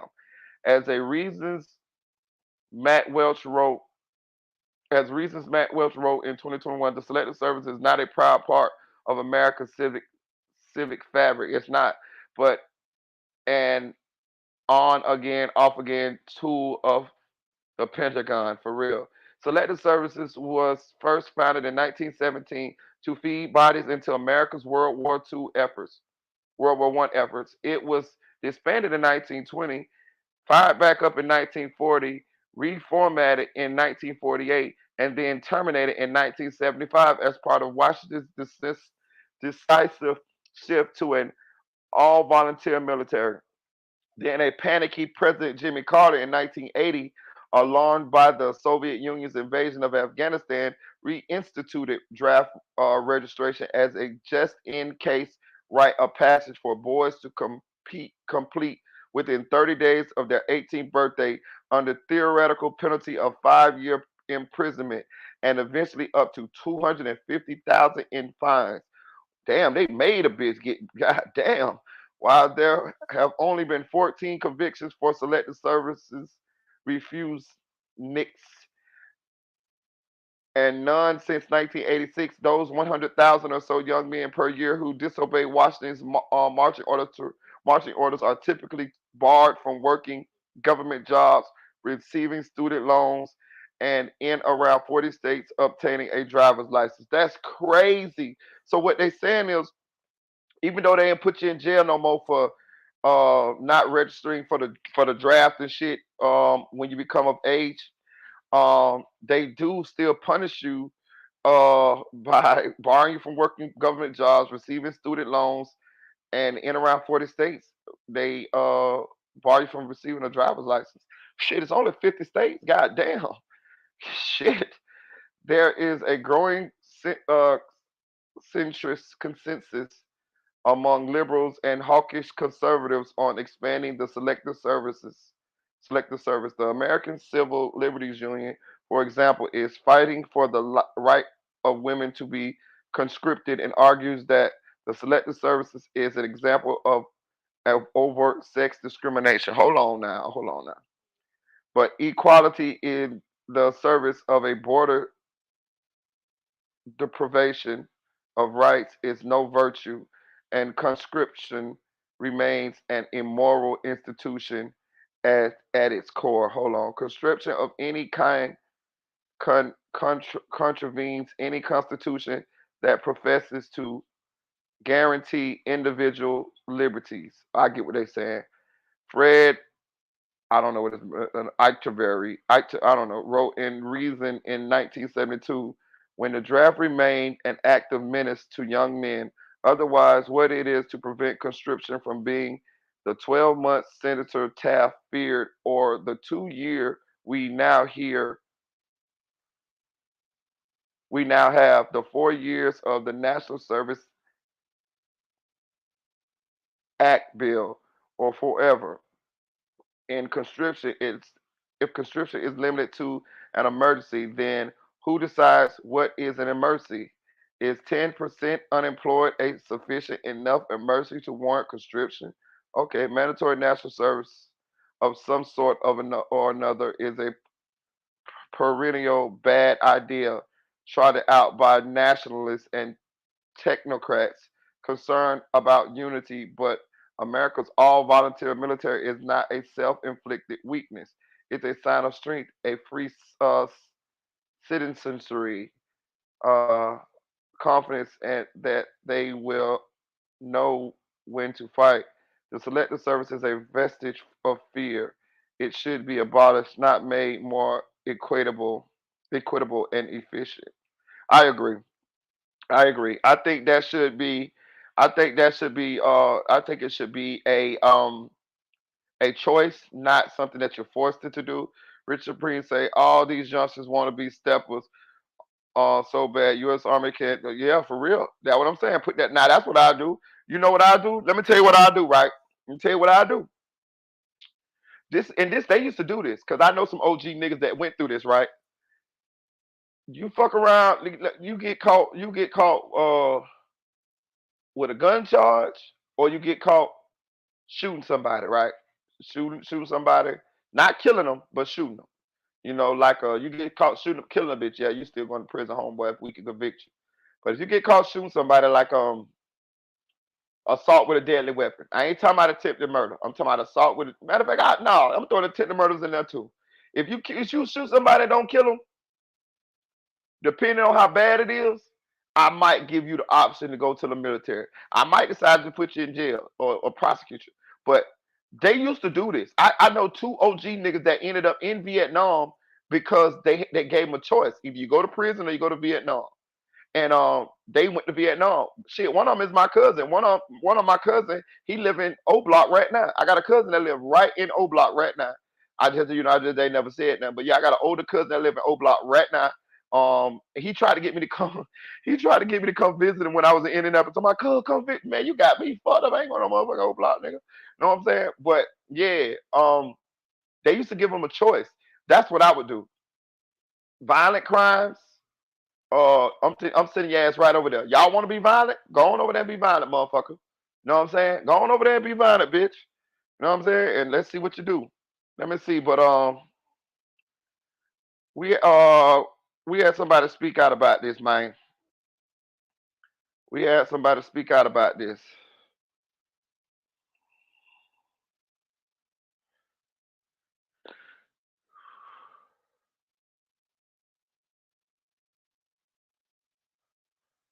So I just read an article saying that the House just passed a bill that they're going to automatically register men from 18 to 26 for war. Okay? And all I want to say is to America, good luck with that. These new little niggas are TikTokers, baby. These motherfuckers ain't gonna fight no war. We gonna die. You gonna die.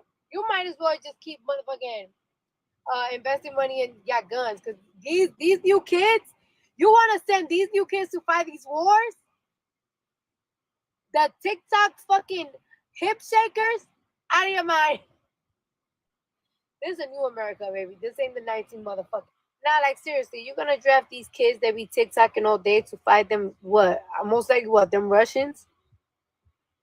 Them motherfuckers that be fighting bears and shit, and motherfucking climbing mountains to go to school and whatever. I got some news for you, motherfuckers. Shout out to Cardi B, man. Shout out to Cardi B, man. I got some news for you, motherfuckers. For real. I got some news for you, motherfuckers. Yep. Let's see. What else we got here? What else we got here? That one gone. That one gone. Oh yeah. We got some more shit, right? We're gonna talk about the fake lawyer, dog. We're gonna talk about the fake lawyer. Bruh. A Kenyan man will be facing a judge, but not in connection with his attorney duties, which authorities say were fake. Brian, whatever. I'm just say Brian. Brian Wakanda, goddammit, won 26 legal cases while practicing before the High Court of Kenya. But the problem was that he was never licensed to practice law in the first place. The Nigerian Tribune reported, oh, Nigerian, but I'm Nigerian, smarter than a motherfucker. Mr. Wakanda was arrested in mid-October and charged with false pretenses. The arrest came after authorities received public complaints about his work. The publication stated authorities are said to be continuing their investigation to Mr. Wakanda, and it was not immediately clear how he was able to rack up an impressive 26 legal wins in a motherfucking row. Man, y'all get off Mr. Motherfucking Wakanda dick, my nigga. Bruh, shout out to Mr. Wakanda. His name ain't Wakanda, but I can't say his motherfucking name. Oh, he a Kenyan man. Okay. You know what I'm saying? Yeah, look, bro, Buddy got 26 motherfucking straight wins, bro. Man, y'all get off Buddy motherfucking dick, bro. Buddy was good at what he did, bro. Shout out to you, bro. Free you, my nigga. They need to just give you your goddamn whatever your bar license any goddamn way. Nigga, I'm pretty sure you don't want more cases in a row than am bitch in the motherfucking country, goddamn it.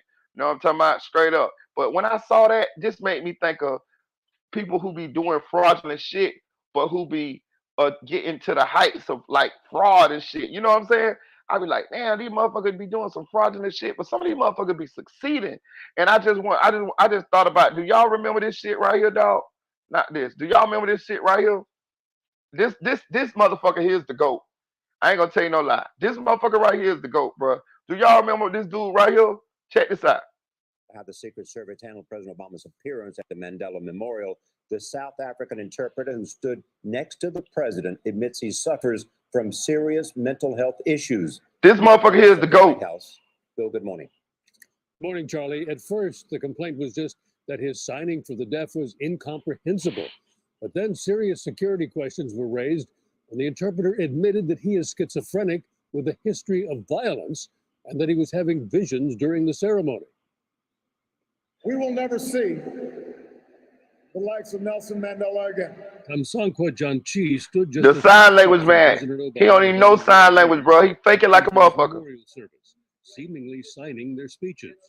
The White House Thursday deflected all questions about whether the president was in danger to the Secret Service. For matters regarding the president's security, I would refer you to the Secret Service. Obviously, they worked very hard on this trip, which came about on short notice. The Secret Service said it had an understanding that the South African government was responsible for vetting the people on the stage for the ceremony and that agreed upon security measures were in place.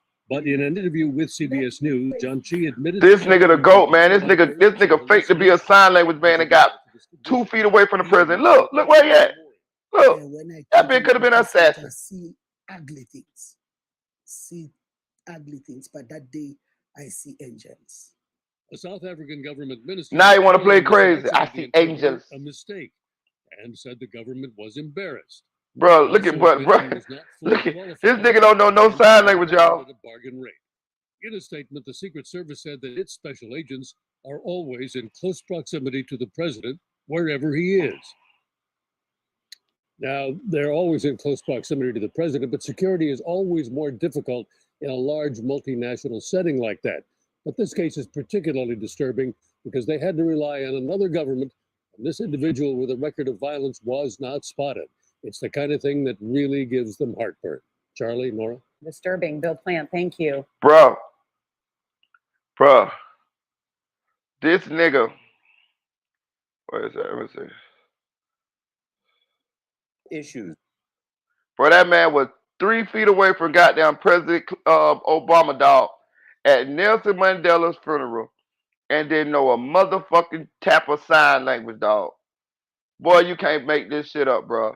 You can't make this shit up, bro. You can't make this shit up. You can't make this shit up. I promise you can't make this shit up.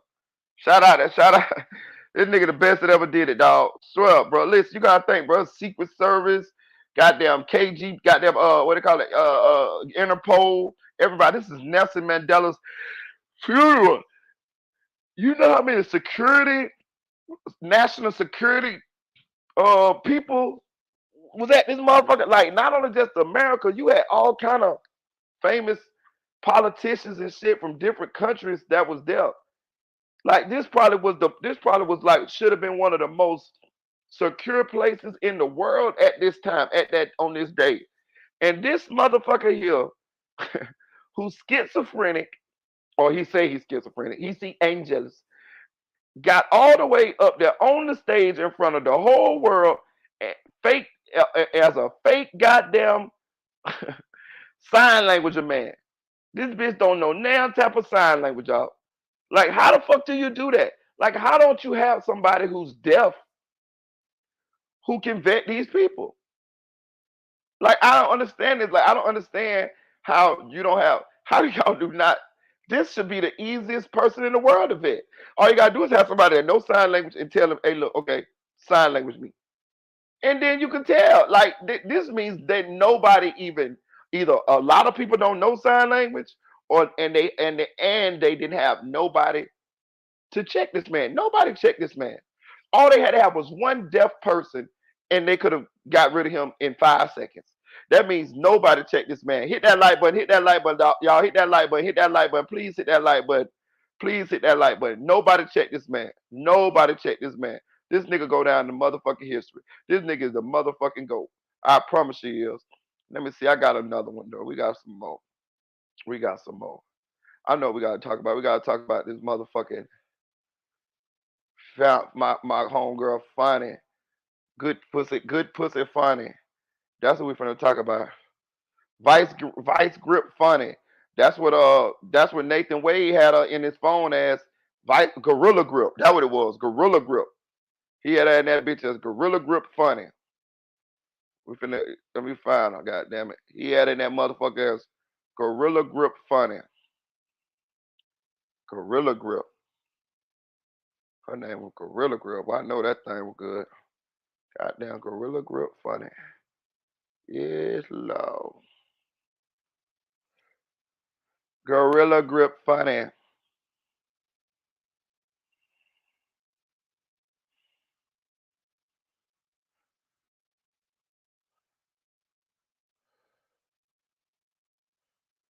Gorilla Grip Fanni. Willis said the same thing.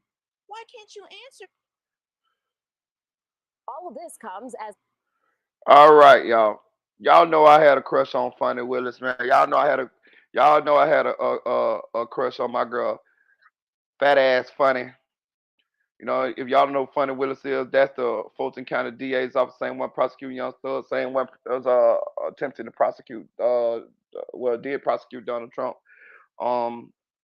And of course she misappropriated taxpayers' funds by giving them to her boyfriend, and they took lavish trips all over the world, and they just fucked in different hotels and fucked on the balcony and all type of shit. Yeah, like just all of our own Fulton County's taxpayers dying. So yeah, but Fanni just since was reelected to her position, and even though a lot of evidence has come out to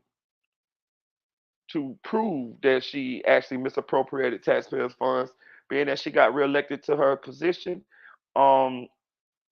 she been talking shit, y'all. She been talking shit. And I just want to show y'all how Fanni is so delusional. Fanni is a narcissist, and Fanni don't feel like she did shit wrong. Fanni is a typical politician she just got some good pussy. That's all that is. Lawyers for former Donald Trump and his co-defendants prepared to appeal the decision by Fulton County Judge Scott McAfee to allow her office to remain on the election interference case. And 11 Alive's Harris Belger was inside Turner Chapel AME Church today for her remarks. So I have a word to America today. Black women are sick and tired of being sick and tired. While addressing the congregation at Turner Chapel AME Church, Fulton County District Attorney Fanni Willis also took time to address her critics, like former New York Mayor Rudolph Giuliani, one of the co-defendants in the Fulton County election interference case against former President Donald Trump. I've heard from friends of all religious backgrounds and all races, really disgusted that in God's house, ugliness against women is celebrated and not condemned.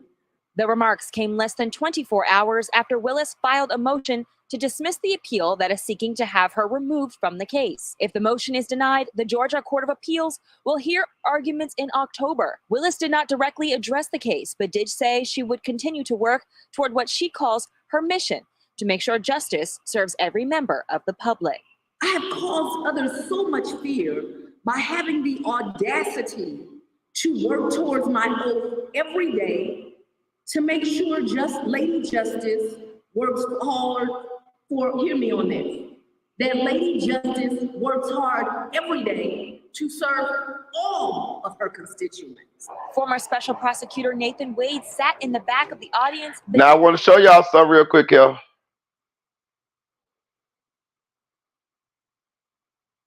Justice works hard every day to serve all of her constituents. Former Special.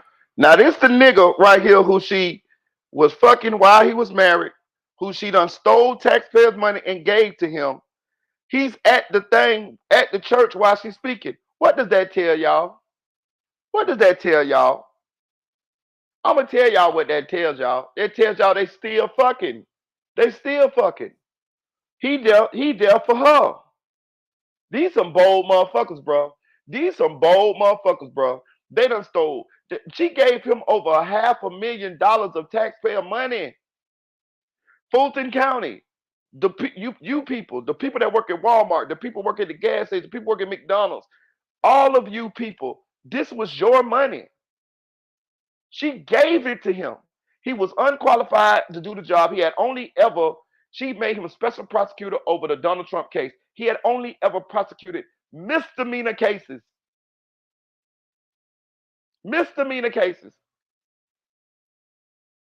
She even made it to where he could continue to have his own private practice and work at the Fulton counties as a special prosecutor. Normally, this wouldn't have to happen.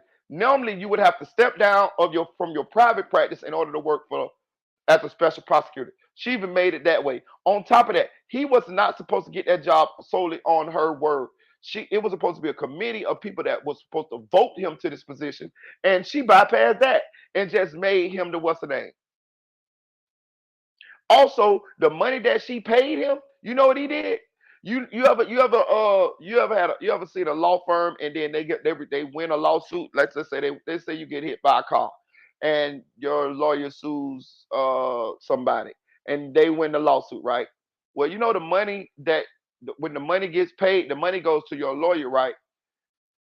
Your lawyer puts it in an account and your lawyer gets their percentage, which is 33% most of the time, off the top, and then the rest of it is distributed to you. Okay, well, that account right there is where he was putting the money that Fanni Willis was paying him. That's illegal. That money was supposed to go directly into his bank account. He cannot hold his personal money in an account in his law firm that is made to pay out people when they get lawsuit settlements. He was hiding the money. He was trying to hide the goddamn money. This is taxpayers' money because he knew that he was getting, and she paid him like 20 times more than any of the other special prosecutors. And she was allowing him to make his own time sheet out. Like, okay, so say he worked for, like it was other special prosecutors too. Some would do their times too, but they would do it for 10 minutes, an hour, 2 hours. Like you could tell these people was really being honest. Like, cause who the fuck gonna bill themselves for 10 minutes? But that's what they were doing. They was building. If they worked 10 minutes on the Donald Trump case, they would write down 10 minutes. Me, I ain't gonna even lie. I would have put down an hour or two. I'd have been like Nathan Wade. I'd have to keep it real. But these people was, I'm just showing you in comparison to what Nathan Wade was doing. You know what Nathan Wade was right now? Nathan Wade was right now 24 hours, 22 hours, 18 hours, 12 hours. Nigga, he was killing them. He was killing them. And Fanni Willis would just pay the money. Anytime he needed more money, he just walk into the office of his girlfriend and bend her ass over the desk, fuck her right there in the office, and then she'd open up the taxpayers' checkbooks. Alpha. Then they'll book a flight to go to Belize or go to Miami. One time they went on a trip to Miami, and then from there they went to the islands. And then from there they flew across goddamn to another goddamn place, some goddamn well. They was hanging out like a motherfucker on the taxpayers' money, man. Know what I'm saying? But let me get back to Fanni. Fanni is race baiting, and she's using she's trying to use that she's a black woman against as a shield to hide what she's doing. This lady got the audacity to sit up in the church. I wish God would have sent a lightning bolt through that goddamn top of that goddamn steeple in that church and turned her ass into a piece of motherfucking bacon.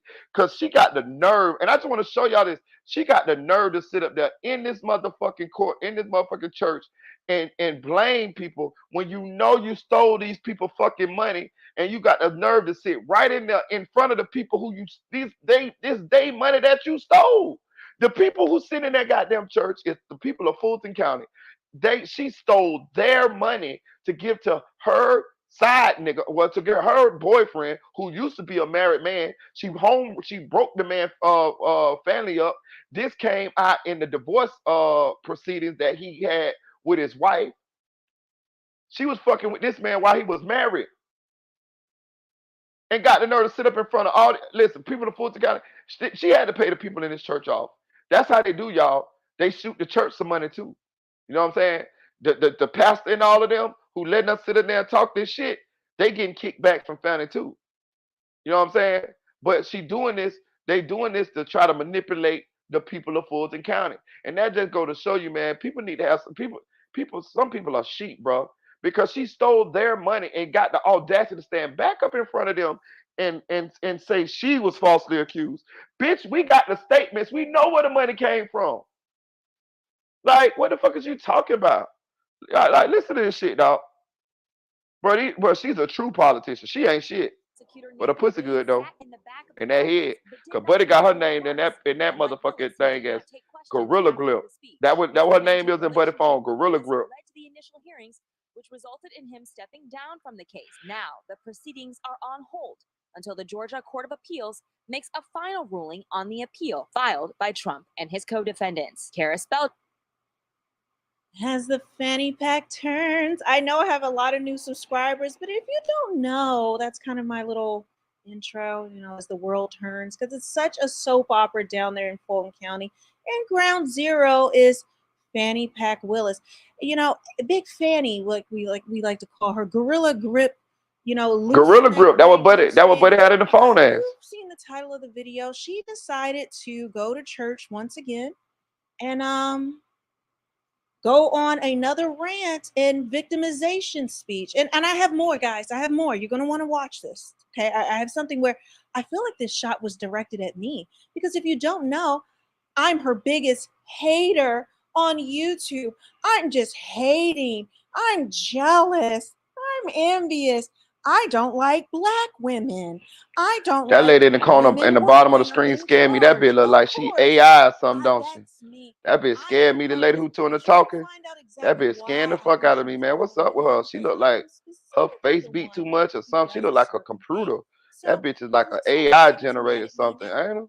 Of course, she's using the same old thing because she's black, because she's a woman, and the ugliness in the house of God, which she's referring to. Something going on here, dog. Giuliani, which is hilarious. But this is her second time being in church. Is that a man down there? That might be a man. And letting a hoe in church, a woman, keep in mind, they call Fanni a hoe with a married man, while she allegedly had a boyfriend, was using taxpayer funds to travel all around the world with this special prosecutor, Nathan Wade, even though they're They're just friends now. It's so much to this saga. I can't even begin. If you have not been following Fanni Willis and you've seen what happened in her Trump RICO case and all of the corruption that has been exposed, this is why she is being investigated by the Fulton County Ethics Board, the Georgia Ethics Board, the Georgia State Attorney, the Georgia Senate. She is being investigated by the House Judiciary Committee by Congress. She is being investigated by the Senate. She is being investigated by the DOJ. She talks about a Black woman, like the whistleblower that told you about the grant money that was being misused on swag with your face and name on it that was supposed to go to SA victims having their kits. $2 million. They were supposed to have their SA kits processed, but you used it for travel and swag and stuff that you wanted instead of helping the mostly Black women in Fulton County who've been SA. Or what about the $500,000 that you misspent in grant money that was supposed to go to the children, the Black children who are at risk for gang violence, that you were supposed to open a center for them in Fulton County, but you misspent that money on travel, on swag with your name and picture on it, and other things that you just wanted, but it didn't go to the children. I could go on and on and on with the crimes and corruptions and how she's hurt Black people. Let's talk about the Young Thug RICO trial and the crimes that you have committed in bringing that forth and wasting the taxpayer dollars, millions of dollars, about the Black whistleblower woman that you persecuted, fired, and she said you stalked her for over a year afterwards. So what about Nathan Wade's Black wife and his Black daughters that you took food out of their mouth and got and took the father from that home? So she can go on this tirade, but then of course the Black church is going to be complicit in it because she's Black and she's got a vagina. So that means, she must be a victim. It's not that she individually has done things. She's going to use her race and her sex as a shield from her crimes. Guys, do not be fooled by this narcissist. She has done more to hurt Black people, Black women, than anyone else. And the Black church should be ashamed of themselves letting this hoe in church once again stand up there and play a victim. Let me show you some more of what she had to say. Actually, let's see what Giuliani had to say, because this is where all these great faith She definitely a hoe though. Friends of hers were a good pussy hoe, but she's a hoe. Two prosecutors, Fanni the hoe.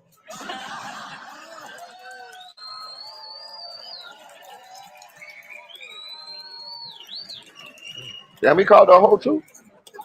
I'm sorry. So of course, it's outrage. He called her a hoe, but she is a hoe. Like, she there's is, no bro. other way to describe it. Multiple people see her that way, but she's a criminal hoe that has hurt the Black community, that has hurt her constituents. She is. She stole their money. This shit obvious, bro. And then people are saying, how could you call someone a hoe in church? Have they never been to church? Have you never read the Bible? Okay, the Bible is full of calling people harlots and whores. God destroyed, whores were torn apart by dogs. They were killed. Like, what are you talking about? So that's what we live in this, you can't say anything bad about somebody. You just have to, you can't do this, that, and the other. He didn't tell a single lie. Now, I don't have any great love for Rudy Giuliani, but it is what it is. But of course, the fake outrage is going to come. So after he did this at a Christian event, now she had to go to church, which was mostly empty. No one can care less about her. And she had to go there and pander to the old Black guard, the old Black demographic there, which we know a lot of times the Black church has been complicit in a lot of the things have been going on in the Black community. We know a lot of these old Black pastors, these Black churches have enriched themselves like Fanni Willis instead of pouring into the community. Yes, because is allowed in church. Yes, they are, because because churches are 401(c)s, so they don't have to pay taxes on it. So when the church takes money out of the community, the only way that money goes back into the community is if the church has some kind of, if they do some kind of charity or something like that. But really, the money goes out of the community when the church take the money, because they don't pay taxes or nothing. That's why you see churches on every corner. It's a hustle for a lot of people. Now, and they do anything. But again, guys, I haven't gotten to the part where I think she's. Yeah, shout out to Frazier HK. Yeah, she done did it too. Frazier HK. She done locked up some people That she said there illegally. Get to the clip where she actually calls me out. Election indictment is now on hold for now, but that hasn't stopped defendants from hurling attacks at the woman prosecuting them. Fulton County District Attorney Fanni Willis clapped back today. Atlanta News first political reporter Doug Reardon was there when the DA spoke less than 24 hours after one of her former prosecutors and romantic partners gave an interesting interview. That special prosecutor, Nathan Wade, was here at Turner Chapel today listening to Willis's speech. It was their relationship that derailed this case, sent it to an appeals court where it won't be picked up again until October. Hit that like button, y'all. Hit that like button. See what you think about us.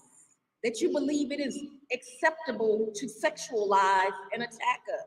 Fulton County DA Fanni Willis responding to sexist attacks hurled at her by a defendant. You the one fucking on the dude, man. New York Mayor Rudy Giuliani used a derogatory term for women to These people be delusional, bro. of him and 18 others. On Thursday, addressing members of the local African Methodist Episcopal District at their annual meeting, Willis brushed off the insults. See, that's why they mad. Because while they over there running their mouth, I'm over here paying them no mind, thriving. Willis recently won a primary race to keep her seat as DA, but her position as lead on the election indictment case is a bit more uncertain. A relationship with her former top prosecutor, Nathan Wade, who that nigga like a gargoyle. ended with weeks Look of at him. testimony. Wade's resignation from the case. He's still following around. They still fucking. What role do you believe that your actions played in that? I don't believe my actions played a role in it at all. In an interview with CNN just hours before Willis gave her address, Wade called his decision to date Willis during the prosecution, quote, bad timing. The timing of their relationship has been the source of some controversy, and when asked during his interview, These exact dates are I'm getting signaled here. Wade had to break and step off camera to speak with his team before finally sitting back down and answering. The public has a clear snapshot that this is clearly just a distraction. It is not a relevant issue in this case. And with this indictment now going to the appeals court in October. Okay, so you saw that. Of course, that they're sexualizing her. And I did if you didn't see the video yesterday, I did it of Nathan Wade's interview where they're talking about the timeline of their relationship, which they both testified and also gave a sworn affidavit about. And we just asked him straight up, like, what was the timeline? And he was dancing around the question. Then his handlers, we don't know who this was, his handlers stepped in, stopped the interview. And, I don't give CNN a lot of credit, but they kept the camera rolling and then showed him on the phone what he needed to say. Then he came back and danced some more instead of just answering directly. The truth is the truth. You said on the stand when it started.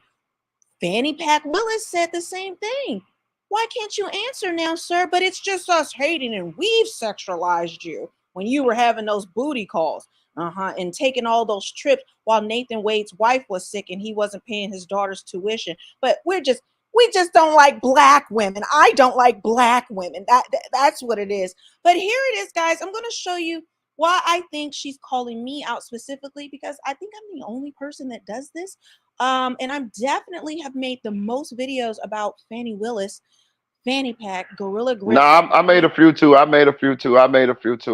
But yeah, man. Yeah, so Fanni full of shit, y'all. I still knock her off, but she's still full of shit, though. You know what I mean? I just had to give a follow-up on that because it was just the audacity of what she had went through. They had her on, they had trying to get her thrown off the case of the Donald Trump case, and all this stuff came out. And she still got the audacity to double down on this shit when we know the facts, when we know the truth. And the fact that she'll stand up in a church and lie like this in front of the people whose money she's stolen in order to take a lavish trips. With an ex-married man who was married when she first started fucking him. You know what I mean? Like, it just showed to show you this bitch gonna burn in devil's hell. You know what I'm saying? For real. That karma coming back for Fanni. So when y'all see Fanni die choking on a fish bone in the house by herself, y'all don't know where it came from. The man upstairs. Hit that like button, y'all. Hit that like button. I'm gonna go and get out of here, man. I just had to, me, I've been so used to giving y'all lives every night. I just woke up and I had to give y'all a live, man. I hope y'all had a great Father's Day. I hope y'all donate to the channel, man. Please donate to the channel. The I'm gonna put it right here on the screen right here. Give y'all a second. Donate to the channel, man. Your boy been going hard. I've been consistent, man. I appreciate if y'all donate to the channel, man. I ain't really been getting paid off YouTube. I'll probably be getting paid not this month, but next month, because that's why I've been cranking these videos out, you know what I'm saying, trying to build up that momentum and getting that consistency going, you know what I'm saying? So, people will be tuning in to the channel. Also, y'all gotta hit that like button, man. The only way this channel gonna grow is if y'all hit the like button. If y'all support me, if y'all find yourself coming back here repeatedly to watch the content, man, just hit the like button, bro. Just please hit the like button to help my channel grow. You know what I'm saying? Like for real, for real. You know, this channel is nothing without y'all. This channel is nothing without y'all support. I appreciate you guys. I really, really do. I love conversating with you guys. I love sharing you guys when you guys share your opinion in the chat. Also, man, if you're catching this on the replay game, which I'm pretty sure a bunch of you guys are due to the time that I went live, please jump in the comment section and put replay game. I appreciate when y'all do that. You know what I'm saying? Let me know that you guys are watching the videos after I've already went live. You know what I'm saying? Shout out to Frazier HK. I appreciate you, gang. From Down Under. Appreciate you, Richard Supreme TV. Appreciate you. Shout out to Manny Harris. Appreciate you, gang. Shout out to Susan Jones. I appreciate you too, Susan. Shout out to Anonymous Ones. I appreciate you, Anonymous Ones. Shout out to Nate said it. Shout out to Chicks 1000, aka the Chick 1K. Shout out to TN Born. Shout out to Flyboy Michael 4. Shout out to Nephew for Real. Shout out to Audio Crack 22. Shout out to Deputy Eula. Shout out to Eddie. Shout out to Lil Kel Truth Movement. Go subscribe to Lil Kel's channel. Shout out to Silk Foster Jr. Shout out to Dre 6100. Shout out to Slime Life Max. Shout out to SLK. Something like Cloud TV. Yo, Inglewood. Shout out to Denise. Who else? Who else? Who else? Who else? Shout out to Invisible Woman. Shout out to Dream Dog. Shout out to everybody in the chat, man. I'm gonna get up out of here, man. I appreciate y'all. Share the video, like the video, comment to the video. Please donate to the channel, man. Please donate to the channel. The only money I make is the money that y'all donate, man. It could be $1, $2, $3, $4, $5. It don't matter. $10, $20, $50. We only have a $20 a day goal. You know what I mean, on per video, per live. So I appreciate you guys. You know, appreciate you, man. Whatever you can, I ain't trying to kill you. Just whatever you can. You know what I mean. Like, share, comment to this video. Cheers.